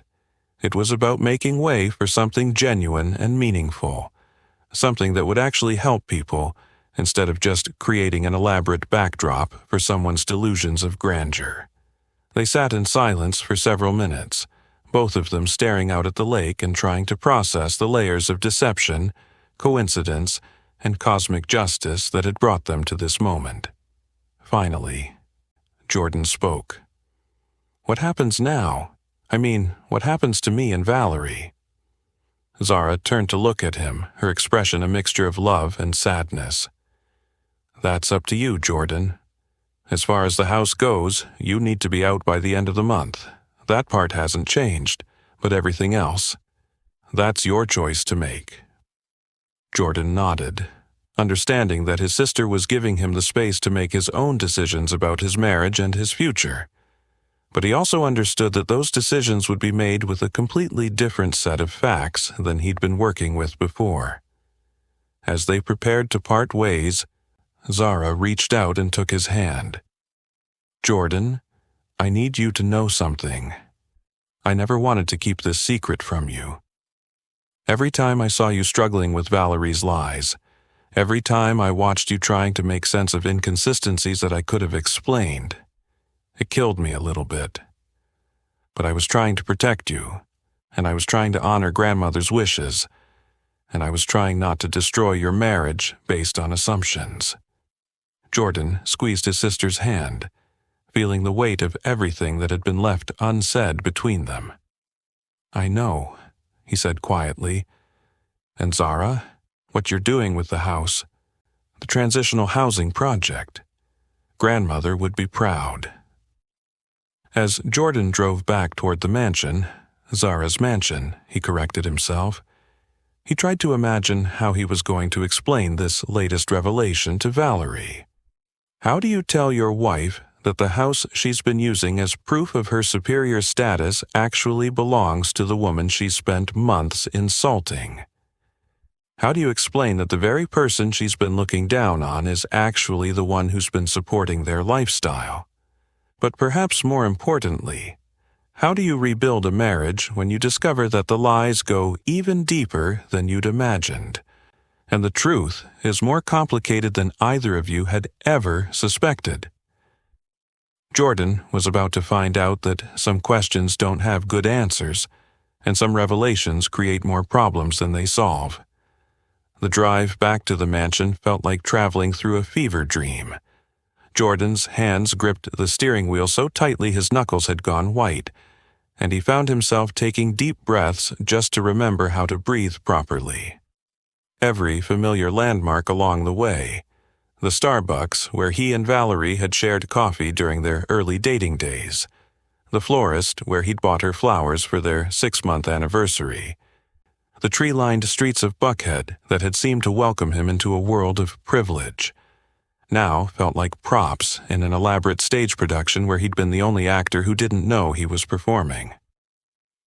When he pulled into the circular driveway of what he now knew was his sister's house, Jordan sat in his car for several minutes, staring up at the pristine white columns and trying to reconcile his new understanding with the memories he'd built there. Their wedding reception on the back lawn, where Valerie had moved through the crowd like a queen surveying her domain. The quiet Sunday mornings when he'd made coffee in the gourmet kitchen, feeling grateful for his good fortune. The dinner parties where Valerie had played gracious hostess, accepting compliments about her family's beautiful home with practiced modesty. All of it had been theater. All of it had been built on a foundation that belonged to someone else, someone who had been sitting in the audience, watching the performance, saying nothing. Jordan found Valerie exactly where he'd left her, still in the master bedroom sorting through belongings and trying to determine what was hers to take when they inevitably had to leave. She looked up when he entered, and something in his expression must have warned her that the conversation they were about to have would be unlike any they'd shared before. "How did it go with Zara?" she asked. her voice carefully neutral. Jordan closed the bedroom door behind him and leaned against it, needing the physical support as he tried to figure out where to begin. How do you start a conversation that will fundamentally alter everything your spouse thinks they know about their life? "Sit down," he said quietly. Valerie's face went pale. "Jordan, you're scaring me. What happened? Is Zara okay?" "Zara's fine," Jordan replied, though as soon as he said it, he realized it wasn't entirely true. His sister was carrying the weight of a secret that had been eating at her for months, watching her brother's marriage implode while knowing she held information that could explain everything. "But we need to talk about the house." "What about it?" Jordan took a deep breath and dove in. "It's hers. The house belongs to Zara. She bought it in December 2019, and she's been your landlord this entire time." The silence that followed was different from any silence Jordan had ever experienced. It wasn't just the absence of sound, it was the absence of everything. Valerie's face went through a series of expressions so rapid they were almost cartoonish. Confusion, disbelief, comprehension, and finally, a kind of horror that seemed to drain all the color from her skin. "That's not possible," she whispered. "It's not only possible, it's true," Jordan replied. "My sister, the one you've been calling financially irresponsible, the one whose little charity projects you've been mocking for the past year, she owns this house. She's the one you've been paying rent to. She's the one who approved your rental application." Valerie stood up abruptly, nearly stumbling over the suitcase at her feet. "No," she said, shaking her head violently. "No, that can't be right. She's just a college graduate with a non-profit job. She can't afford a house like this. She inherited money from our grandmother, a lot of money, enough to buy this house as an investment property while she was building her organization." Jordan watched his wife process this information, saw the exact moment when the full implications hit her. All those months of looking down on Zara, all those subtle insults about her modest lifestyle and limited resources, all those comments about Jordan's misguided loyalty to his sister, delivered while living in Zara's house, eating meals in Zara's kitchen, sleeping in Zara's master bedroom. "Oh God," Valerie breathed, sinking back onto the bed. "Oh God, oh God, oh God." "It gets worse," Jordan continued, though he took no pleasure in delivering the additional blow. "She's planning to convert the house into transitional housing for homeless families. That's what the non-profit expansion is for. She's going to turn your fantasy palace into exactly the kind of community service project you've been dismissing as naive idealism." Valerie's face crumpled completely. She put her head in her hands and began to sob. Not the careful, manipulative tears Jordan had become accustomed to over the past few weeks, but raw, ugly crying that shook her entire body. "She knew," Valerie said through her tears. "She knew the whole time, and she let me—" "She let you what?" Jordan asked, his voice harder than he'd intended. "She let you insult her while living in her house? She let you play the wealthy socialite while paying rent to the woman you were looking down on. She let you humiliate yourself without saying a word. She let me make a fool of myself," Valerie exploded, her grief transforming into anger with startling speed. "She sat there through our wedding, through all those dinner parties, through months of conversations, and she never said anything. She just watched me dig myself deeper and deeper into this hole." Jordan stared at his wife, amazed by her ability to cast herself as the victim even in this situation. "Valerie, she didn't owe you anything. You lied about owning the house. You created this entire fantasy about your family's wealth.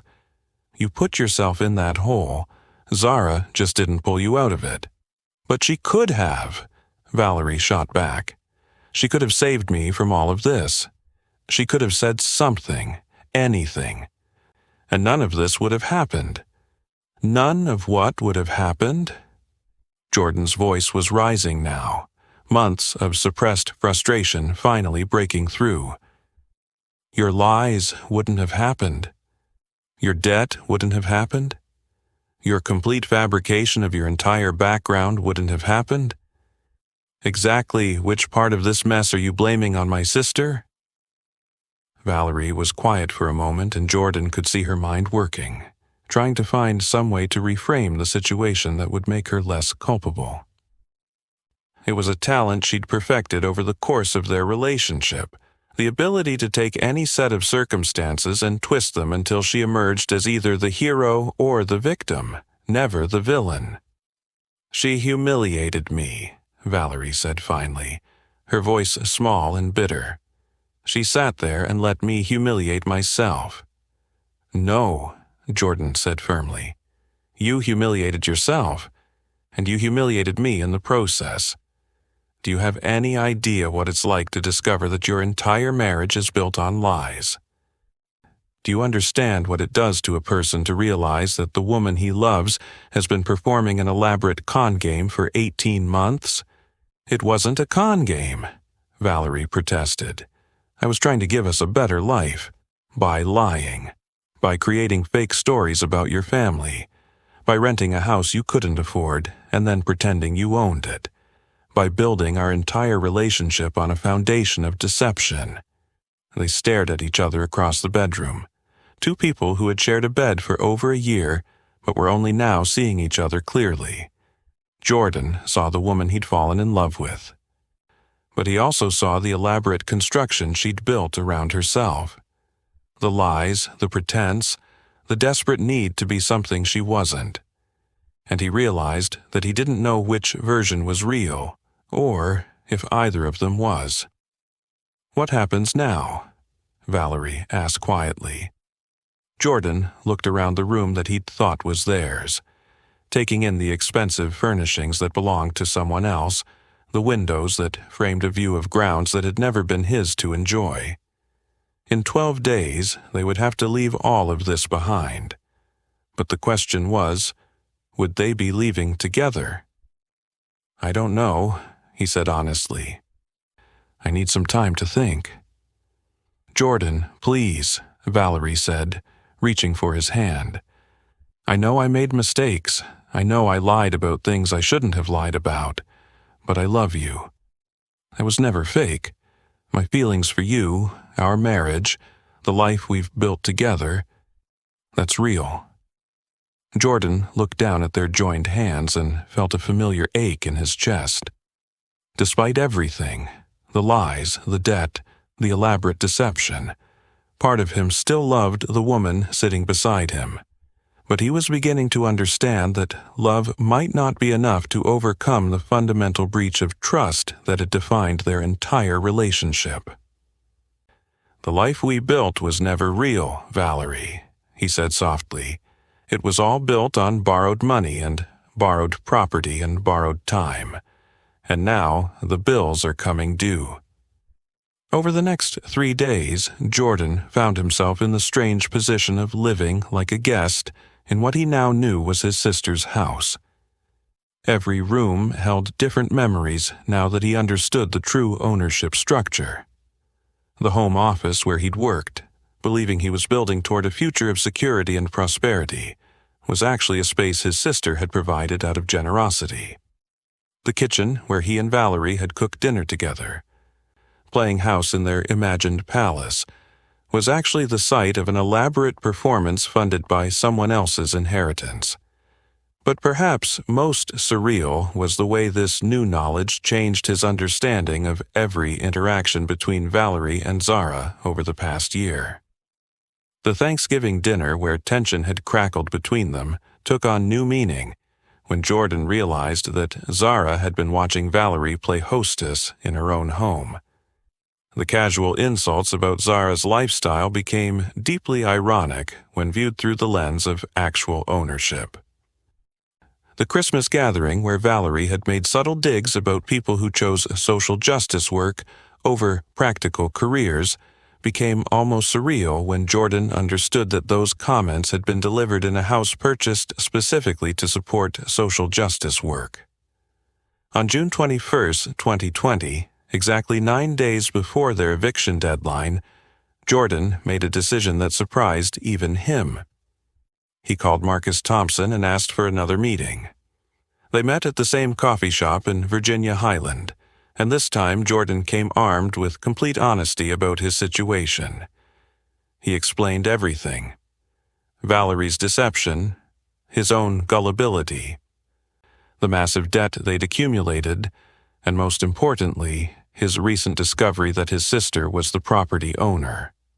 Marcus listened without interruption, occasionally making notes, but mostly just observing Jordan with the kind of professional attention that suggested he was evaluating more than just the facts of the case. "Mr. Smith," Marcus said when Jordan had finished, "can I ask what you hope to accomplish with this conversation?" Jordan had been asking himself the same question for 3 days. "I want to know if there's a way to make this right," he said finally. "Not the debt. I understand that's probably beyond fixing at this point, but the damage to the property, the violation of the lease terms, the insult to what your client was trying to accomplish by purchasing the house in the first place." Marcus studied Jordan's face with interest. "What kind of making it right did you have in mind?" "I want to help," Jordan said simply, "with the conversion to transitional housing. I don't have money to contribute, but I have time, I have skills, and I have a need to do something meaningful after spending a year and a half living a lie." It was an impulsive offer, born out of guilt and a desperate need to find some way to contribute positively to a situation he'd inadvertently helped create. But as soon as the words left his mouth, Jordan realized they felt more genuine than anything he'd said in months. Marcus smiled for the first time since Jordan had met him. "Mr. Smith, I think my client would be very interested in that conversation. But you should probably have it directly with her, don't you think?" And that's when Jordan realized that his path forward wouldn't be determined by lawyers or landlords or eviction notices. It would be determined by a conversation with his sister. A conversation that was long overdue and that might finally allow both of them to stop carrying secrets that had been poisoning their relationship for months. As he left the coffee shop, Jordan felt something he hadn't experienced since Mr. Patterson had first appeared at the mansion's door. Hope. Not hope for his marriage, which seemed to be beyond repair, but hope that he might be able to build something real from the wreckage of his illusions. The fairy tale was definitely over, but maybe, just maybe, the real story was finally ready to begin. The phone call Jordan made to Zara that evening took exactly 37 seconds, but it felt like the most important conversation of his life. He kept it simple. "I want to help with the transitional housing project. Can we talk?" Her response was immediate and filled with a relief that told Jordan she'd been hoping for exactly this call. "Come over tomorrow morning. I'll make coffee." Zara's actual apartment, her real home, not the mansion she owned as an investment, was a modest 2-bedroom unit in the Virginia Highland neighborhood where Jordan had lived before his marriage. It was clean, comfortable, and authentically hers, in a way that made the mansion's borrowed elegance seem hollow by comparison. The walls were covered with photographs from her community work, certificates from various housing advocacy organizations, and a large map of Atlanta with different neighborhoods marked in colored pins that Jordan assumed corresponded to her nonprofit's current and planned projects. "I've been waiting for this conversation for 8 months, Zara said, as she handed Jordan a cup of coffee and settled into the chair across from her small kitchen table. "Ever since I figured out you were living in my house."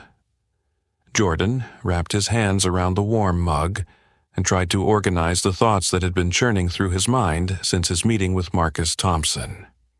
"I need to understand something first," he said. "When you decided not to tell me the truth about owning the house, were you protecting me or protecting yourself?" It was a harder question than Jordan had intended to ask, but he realized it was the one that mattered most. Everything else, the logistics of moving out, the details of Valerie's debt, the future of their marriage, would flow from understanding Zara's motivations during the months when she'd watched his life implode while holding the key that could have explained everything. Zara was quiet for a long moment, staring into her coffee as if it might contain answers to questions she'd been avoiding. "Both," she said finally. "I was protecting you from having to confront the fact that your wife had been lying to you about everything. But I was also protecting myself from having to be the one to destroy your marriage. And now?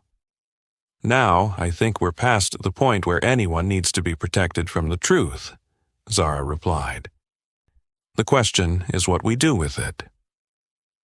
Over the next 2 hours, they talked through the practical details of the transitional housing project, with the kind of focused intensity that had characterized their relationship since childhood. When they had a problem to solve together, whether it was building a treehouse when they were 8 and 10, or navigating their parents' divorce when they were teenagers, or planning their grandmother's funeral, they became a team that could accomplish almost anything. The mansion would be converted into housing for up to 6 families at a time, with the large common areas transformed into shared spaces for meals, child care, and educational programs. Each family would have private bedroom space but would share kitchen and living facilities, creating a community environment that would help residents build the social connections and life skills needed for independent living. The program would provide not just housing, but comprehensive support services, job training, financial literacy education, child care assistance, and help navigating the bureaucratic maze required to secure permanent housing. "The goal isn't just to give people a place to stay," Zara explained, her eyes lighting up with the passion that had driven her since college. "It's to give them the tools and support they need to build stable, independent lives. Most transitional housing programs just warehouse people until they can move them along to the next temporary situation. We want to actually break the cycle." As Zara described her vision, Jordan found himself thinking about the contrast between her genuine ambition and Valerie's hollow pretense. Both women had wanted more than what they'd started with, but Zara was building her better life from the ground up, while Valerie had tried to steal someone else's. "Where do I fit into this?" Jordan asked. "Where do you want to fit?" Zara countered. "You said you wanted to help, but I need to know what that means to you. Are you looking for a way to feel better about what happened? Are you trying to prove something to yourself or to Valerie? Or are you actually interested in doing this work?" Jordan considered the question carefully. His motivations were certainly mixed. Guilt about the situation he'd inadvertently created, a desire to make amends for Valerie's behavior, a need to rebuild his sense of purpose after discovering that his entire life had been built on lies. But underneath all of that was something else, something that felt more genuine. "I think I want to learn how to build something real," he said finally. "I've spent the past 1.5 years living someone else's version of success, and I want to understand what actual achievement feels like." Zara studied her brother's face with the kind of penetrating attention that had always made it impossible for him to lie to her. "This isn't charity work, Jordan. It's not a hobby or a way to feel good about yourself on weekends. The families we'll be serving have complex needs and limited patience for people who aren't completely committed. If you're going to do this, you need to be all in." "I understand." "Do you? Because this means learning about housing policy, social services, trauma-informed care, conflict resolution, and about 50 other things you've never had to think about before," It means working with people who might not trust you at first because you're a privileged white guy who just discovered that real life is harder than he thought. It means long hours for low pay and dealing with problems that don't have clean solutions. Jordan felt something click into place as Zara described the challenges ahead. For the first time in months, someone was offering him the chance to do something difficult and meaningful, rather than asking him to pretend to be someone he wasn't. "When do we start?" he asked. Zara smiled, the first genuinely happy expression Jordan had seen from her since this entire mess began. "We start by getting you moved out of my house so I can begin the renovation process. And Jordan, you need to decide what you're going to do about Valerie." The question Jordan had been avoiding for weeks was suddenly unavoidable. He and Valerie had 9 days left in the mansion. 9 days to figure out not just where they would live, but whether they would be living together at all. The practical considerations were daunting. Neither of them had enough money for a security deposit on a decent apartment, and Valerie's credit was presumably destroyed by the debt she'd accumulated. But the emotional considerations were even more complex. "I don't know if our marriage can survive this," Jordan admitted. Not just the lies, but the fundamental difference in values that the lies revealed. She wanted to be someone she wasn't, and she was willing to destroy both our financial futures to maintain the illusion. "And what do you want?" Zara asked. Jordan thought about the question for several minutes. What did he want? A year ago, the answer would have been simple. A successful career, a beautiful wife, a comfortable life in a prestigious neighborhood. Now those goals seemed not just hollow, but actively destructive. "I want to build something that matters," he said finally. "I want to work on problems that actually need solving. And I want to do it with people who are committed to being honest about who they are and what they're trying to accomplish. That doesn't necessarily exclude Valerie," Zara pointed out, though her tone suggested she didn't think reconciliation was likely. "Doesn't it? She spent 18 months lying to me about everything that mattered. How do I trust someone like that to be a partner in anything real?" Zara was quiet for a moment, then said something that surprised Jordan. "Maybe the question isn't whether you can trust her. Maybe the question is whether she's capable of becoming someone trustworthy." That afternoon, Jordan returned to the mansion to find Valerie exactly where he'd left her, in the master bedroom, surrounded by boxes and suitcases, trying to sort through the physical remnants of their shared life. But something about her posture was different. She was sitting straighter, moving with more purpose, and when she looked up at him, her eyes were clearer than they'd been in weeks. "We need to talk," she said before Jordan could speak. "Yes, we do." Valerie stood up and faced him directly, her hands clasped in front of her like someone preparing to deliver a formal statement. "I've been thinking about what you said yesterday, about the life we built not being real, and I think you're right, but Jordan, I need you to understand something. The feelings were real. My love for you, my commitment to our marriage, my hope for our future. All of that was genuine, even if the circumstances weren't." Jordan nodded, recognizing the truth in what she was saying even as it complicated his understanding of their situation. "I believe that. But Valerie, feelings aren't enough to build a life on. We need trust. We need honesty. We need shared values and compatible goals. And I'm not sure we have any of those things." "What if we could build them?" Valerie asked. "What if I could become someone worthy of your trust?" The question hung in the air between them, heavy with possibility and doubt. Jordan looked at his wife, really looked at her, perhaps for the first time since Mr. Patterson had appeared at their door, and tried to see past the performance to the person underneath.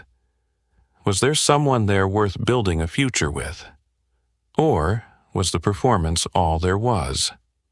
"I don't know," Jordan said honestly. "I don't know if people can change that fundamentally, and I don't know if I can forget everything that's happened." "But you're willing to try?" Jordan considered the question carefully. Was he willing to try? The practical obstacles were enormous. Their debt, their damaged credit, their complete lack of shared assets. The emotional obstacles were even larger. The broken trust, the months of deception, the fundamental question of whether their relationship had ever been based on reality. But as he stood there in the bedroom that belonged to his sister, surrounded by the evidence of their impending displacement, Jordan realized that the question wasn't whether he was willing to try to save his marriage. The question was whether he was willing to let Valerie try to save herself. "Here's what I'll offer," he said finally. "I'll give you 6 months. 6 months to prove that you can build a life based on truth instead of fantasy. 6 months to show me that you're capable of being the person you claimed to be instead of just performing her." What does that look like practically?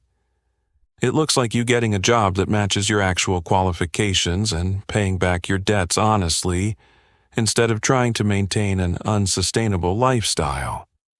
It looks like you treating my sister with the respect she deserves, especially given that she's been more generous to us than we had any right to expect. And it looks like you building something real, instead of just pretending to be someone you're not. Valerie nodded slowly, and Jordan could see her mind working through the implications of what he was proposing. "And what about us? Where do we live? How do we rebuild?" "Separately," Jordan said, and saw Valerie's face fall. "I'm going to get a small apartment, something I can actually afford. You're going to do the same. We're going to work on becoming people worth being married to before we try to be married to each other." It wasn't the romantic reconciliation that either of them might have hoped for, but it was honest in a way their relationship had never been.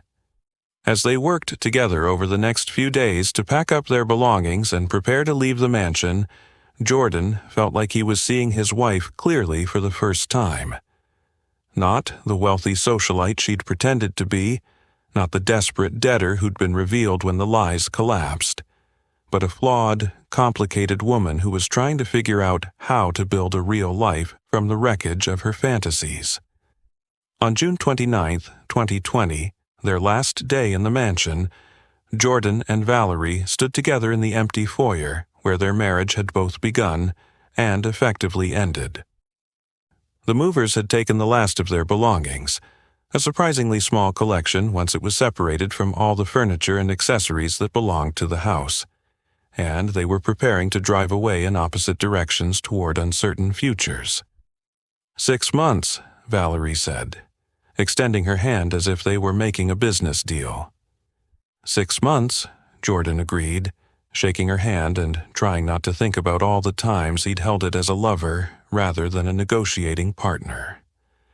As Jordan drove away from the mansion for the final time, he glanced in his rearview mirror and saw Valerie still standing in the circular driveway, staring up at the white columns that had represented everything she'd thought she wanted.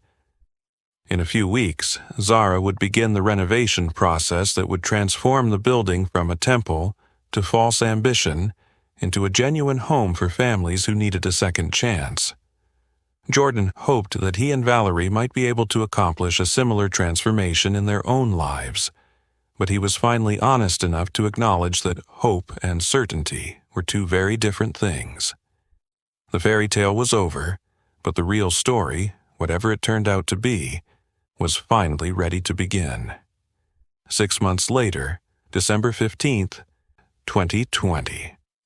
The sound of children's laughter echoing through the halls of the former mansion was unlike anything the building had ever contained during its brief incarnation as Valerie's fantasy palace. Jordan stood in what had once been the formal dining room, now converted into a communal space where 6 families gathered for meals, homework help, and the kind of organic community building that happens when people share both struggles and hope. The crystal chandelier was gone, replaced by warm, practical lighting that made the space feel welcoming rather than intimidating. The antique furniture had been donated to charity, making room for sturdy tables and chairs that could withstand the enthusiastic use of children who finally had a safe place to call home. "The Martinez family is ready to move into their permanent housing next week," Zara said, joining Jordan by the large windows that overlooked what had once been Valerie's showcase garden and was now a playground complete with swing sets and a vegetable garden that the residents maintained together. "That'll be our third successful transition this month." Jordan smiled, feeling the deep satisfaction that comes from work that actually matters.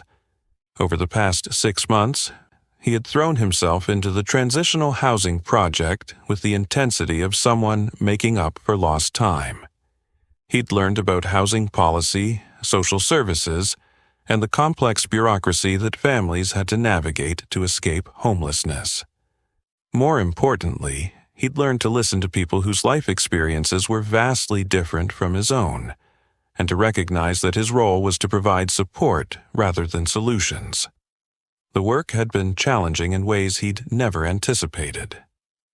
Mrs. Washington, the elderly woman he'd met at Zara's nonprofit launch party, had become one of his most valuable teachers, patiently explaining the realities of systemic poverty to a privileged white man who was just beginning to understand how much he didn't know. Some of the families had been suspicious of his motivations at first, wondering if he was just another wealthy do-gooder who would disappear when the work got difficult. But Jordan had stayed, showing up every day, learning from his mistakes, and slowly earning the trust that came from consistent presence rather than grand gestures. His modest apartment in Virginia Highland was a far cry from the mansion's grandeur, but it felt like home in a way that the borrowed elegance never had. The furniture was second-hand, but chosen by him. The books on the shelves reflected his actual interests rather than someone else's idea of sophistication, and the photographs on the wall showed real moments from his work with the families rather than staged scenes of imaginary prosperity. "Have you heard from Valerie lately?" Zara asked, her tone carefully neutral. Jordan nodded, though the subject still felt complicated. "She calls every couple of weeks. She's been doing the work." And she had been, though not in ways Jordan could have predicted.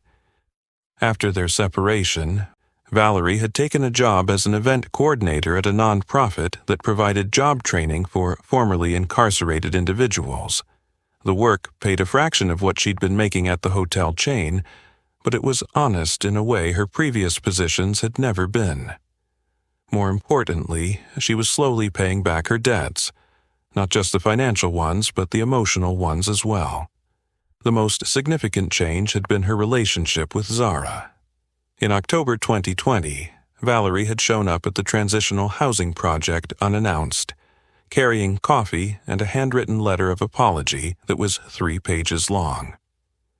She'd asked to volunteer, to contribute to the work, rather than just benefit from Zara's generosity. Zara had been skeptical at first. They all had been.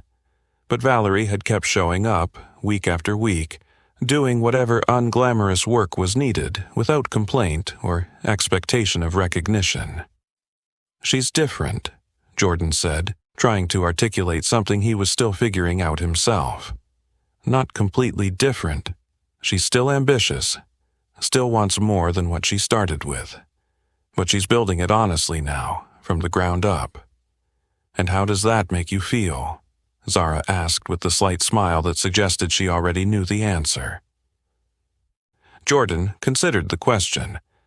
How did it make him feel to watch his estranged wife slowly transform herself from someone who lived through performance into someone who lived through purpose? Proud, certainly. Hopeful, maybe, but also cautious, because he'd learned that people's capacity for self-deception runs deeper than anyone wants to admit. "It makes me think that maybe people can change," he said finally. "But it also makes me realize that I've changed too, and I'm not sure the people we're becoming are compatible with being married to each other." It was a realization that had been building for months. As Jordan had discovered genuine satisfaction in work that helped others, and as Valerie had begun building a life based on authentic achievement rather than borrowed status, they'd both become different people than they'd been during their marriage. Whether those new people could build something together remained an open question, but Jordan was no longer desperate for the answer. The sound of a car door slamming in the front driveway interrupted his thoughts. Through the window, Jordan could see a familiar figure walking toward the front entrance, and his stomach clenched with a mixture of anticipation and dread. It was the day he'd been both expecting and dreading for weeks, the day when all the secrets would finally be exposed to the person who deserved to know them most. Their mother, Patricia Smith, had called 3 days earlier to say she was driving down from North Carolina for an unexpected visit. She'd sounded strange on the phone, excited but also nervous, like someone who was planning a surprise but wasn't sure how it would be received. Jordan and Zara had agreed to meet her at the transitional housing project, though they hadn't told her what the building actually was or how they'd come to be involved with it. Patricia Smith was a woman in her early 60s who had spent her entire life working as a public school teacher in small southern towns. She'd raised Jordan and Zara on a modest income, always encouraging them to dream bigger than their circumstances, but never pretending that achieving those dreams would be easy. She'd been thrilled when Jordan married Valerie, proud of his apparent success, and completely unaware that her son's glamorous new life had been built on lies and debt.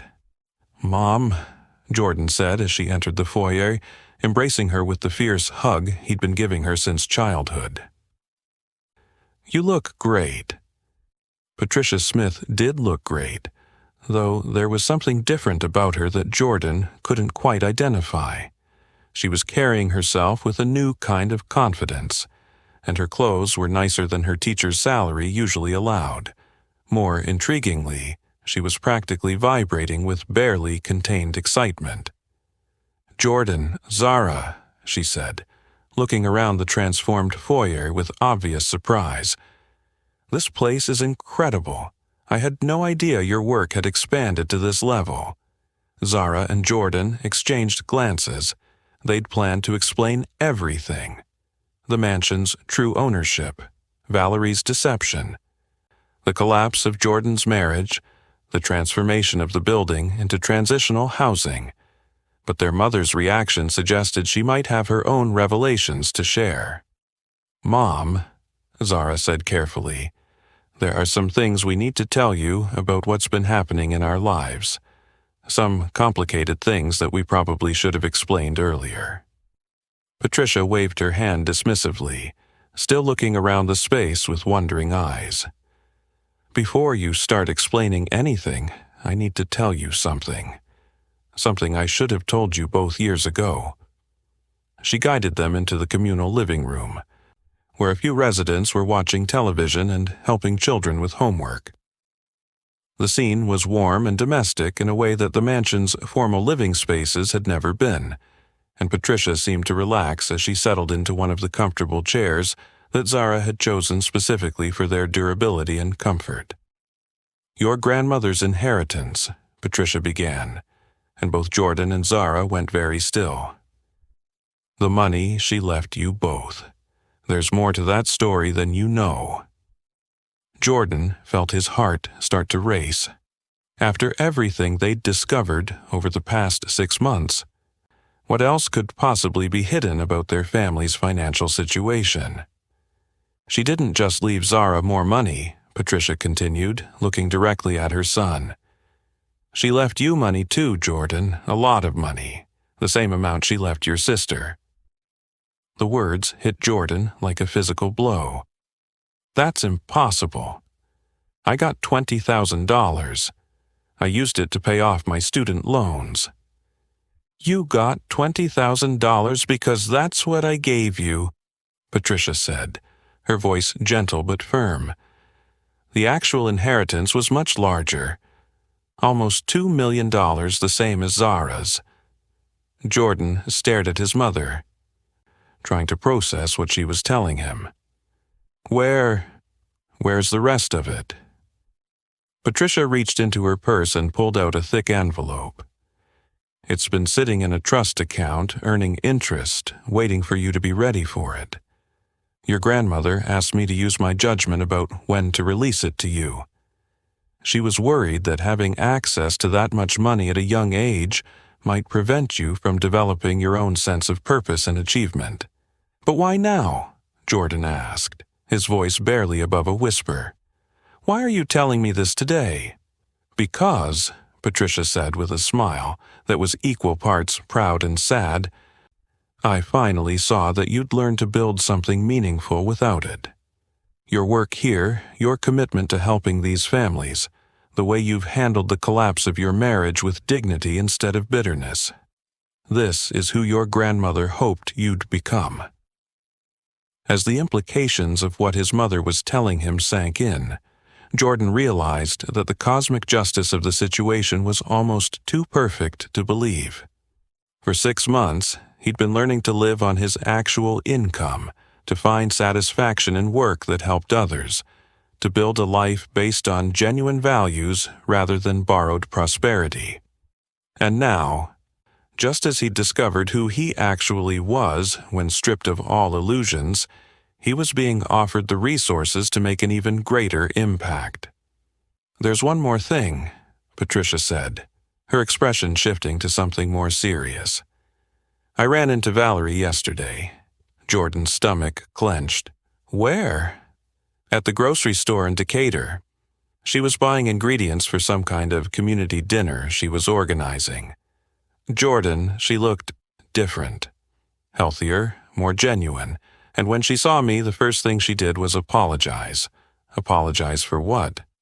For lying to our family, for putting you in an impossible situation, for pretending to be someone she wasn't. Patricia paused, studying her son's face. She asked me to give you a message. Jordan waited, though part of him wasn't sure he wanted to hear whatever Valerie had to say. She said that she finally understands the difference between wanting a better life and deserving one. And she said that she's learned that the only way to deserve better is to become better. The message hit Jordan harder than he'd expected. It sounded like something the old Valerie would have said as part of her elaborate performance, but coming through his mother, filtered through months of genuine change, it felt different. Authentic in a way that Valerie's words rarely had been. She also said, Patricia continued, that if you ever decide you want to try again, not to go back to what you had, but to build something new together, she'll be ready. But that if you don't, she understands. She said she's learned to find her worth in what she gives to the world rather than what she takes from it. As evening fell over the transitional housing project that had once been Valerie's fantasy palace, Jordan found himself standing in the backyard where they'd held their wedding reception 18 months earlier.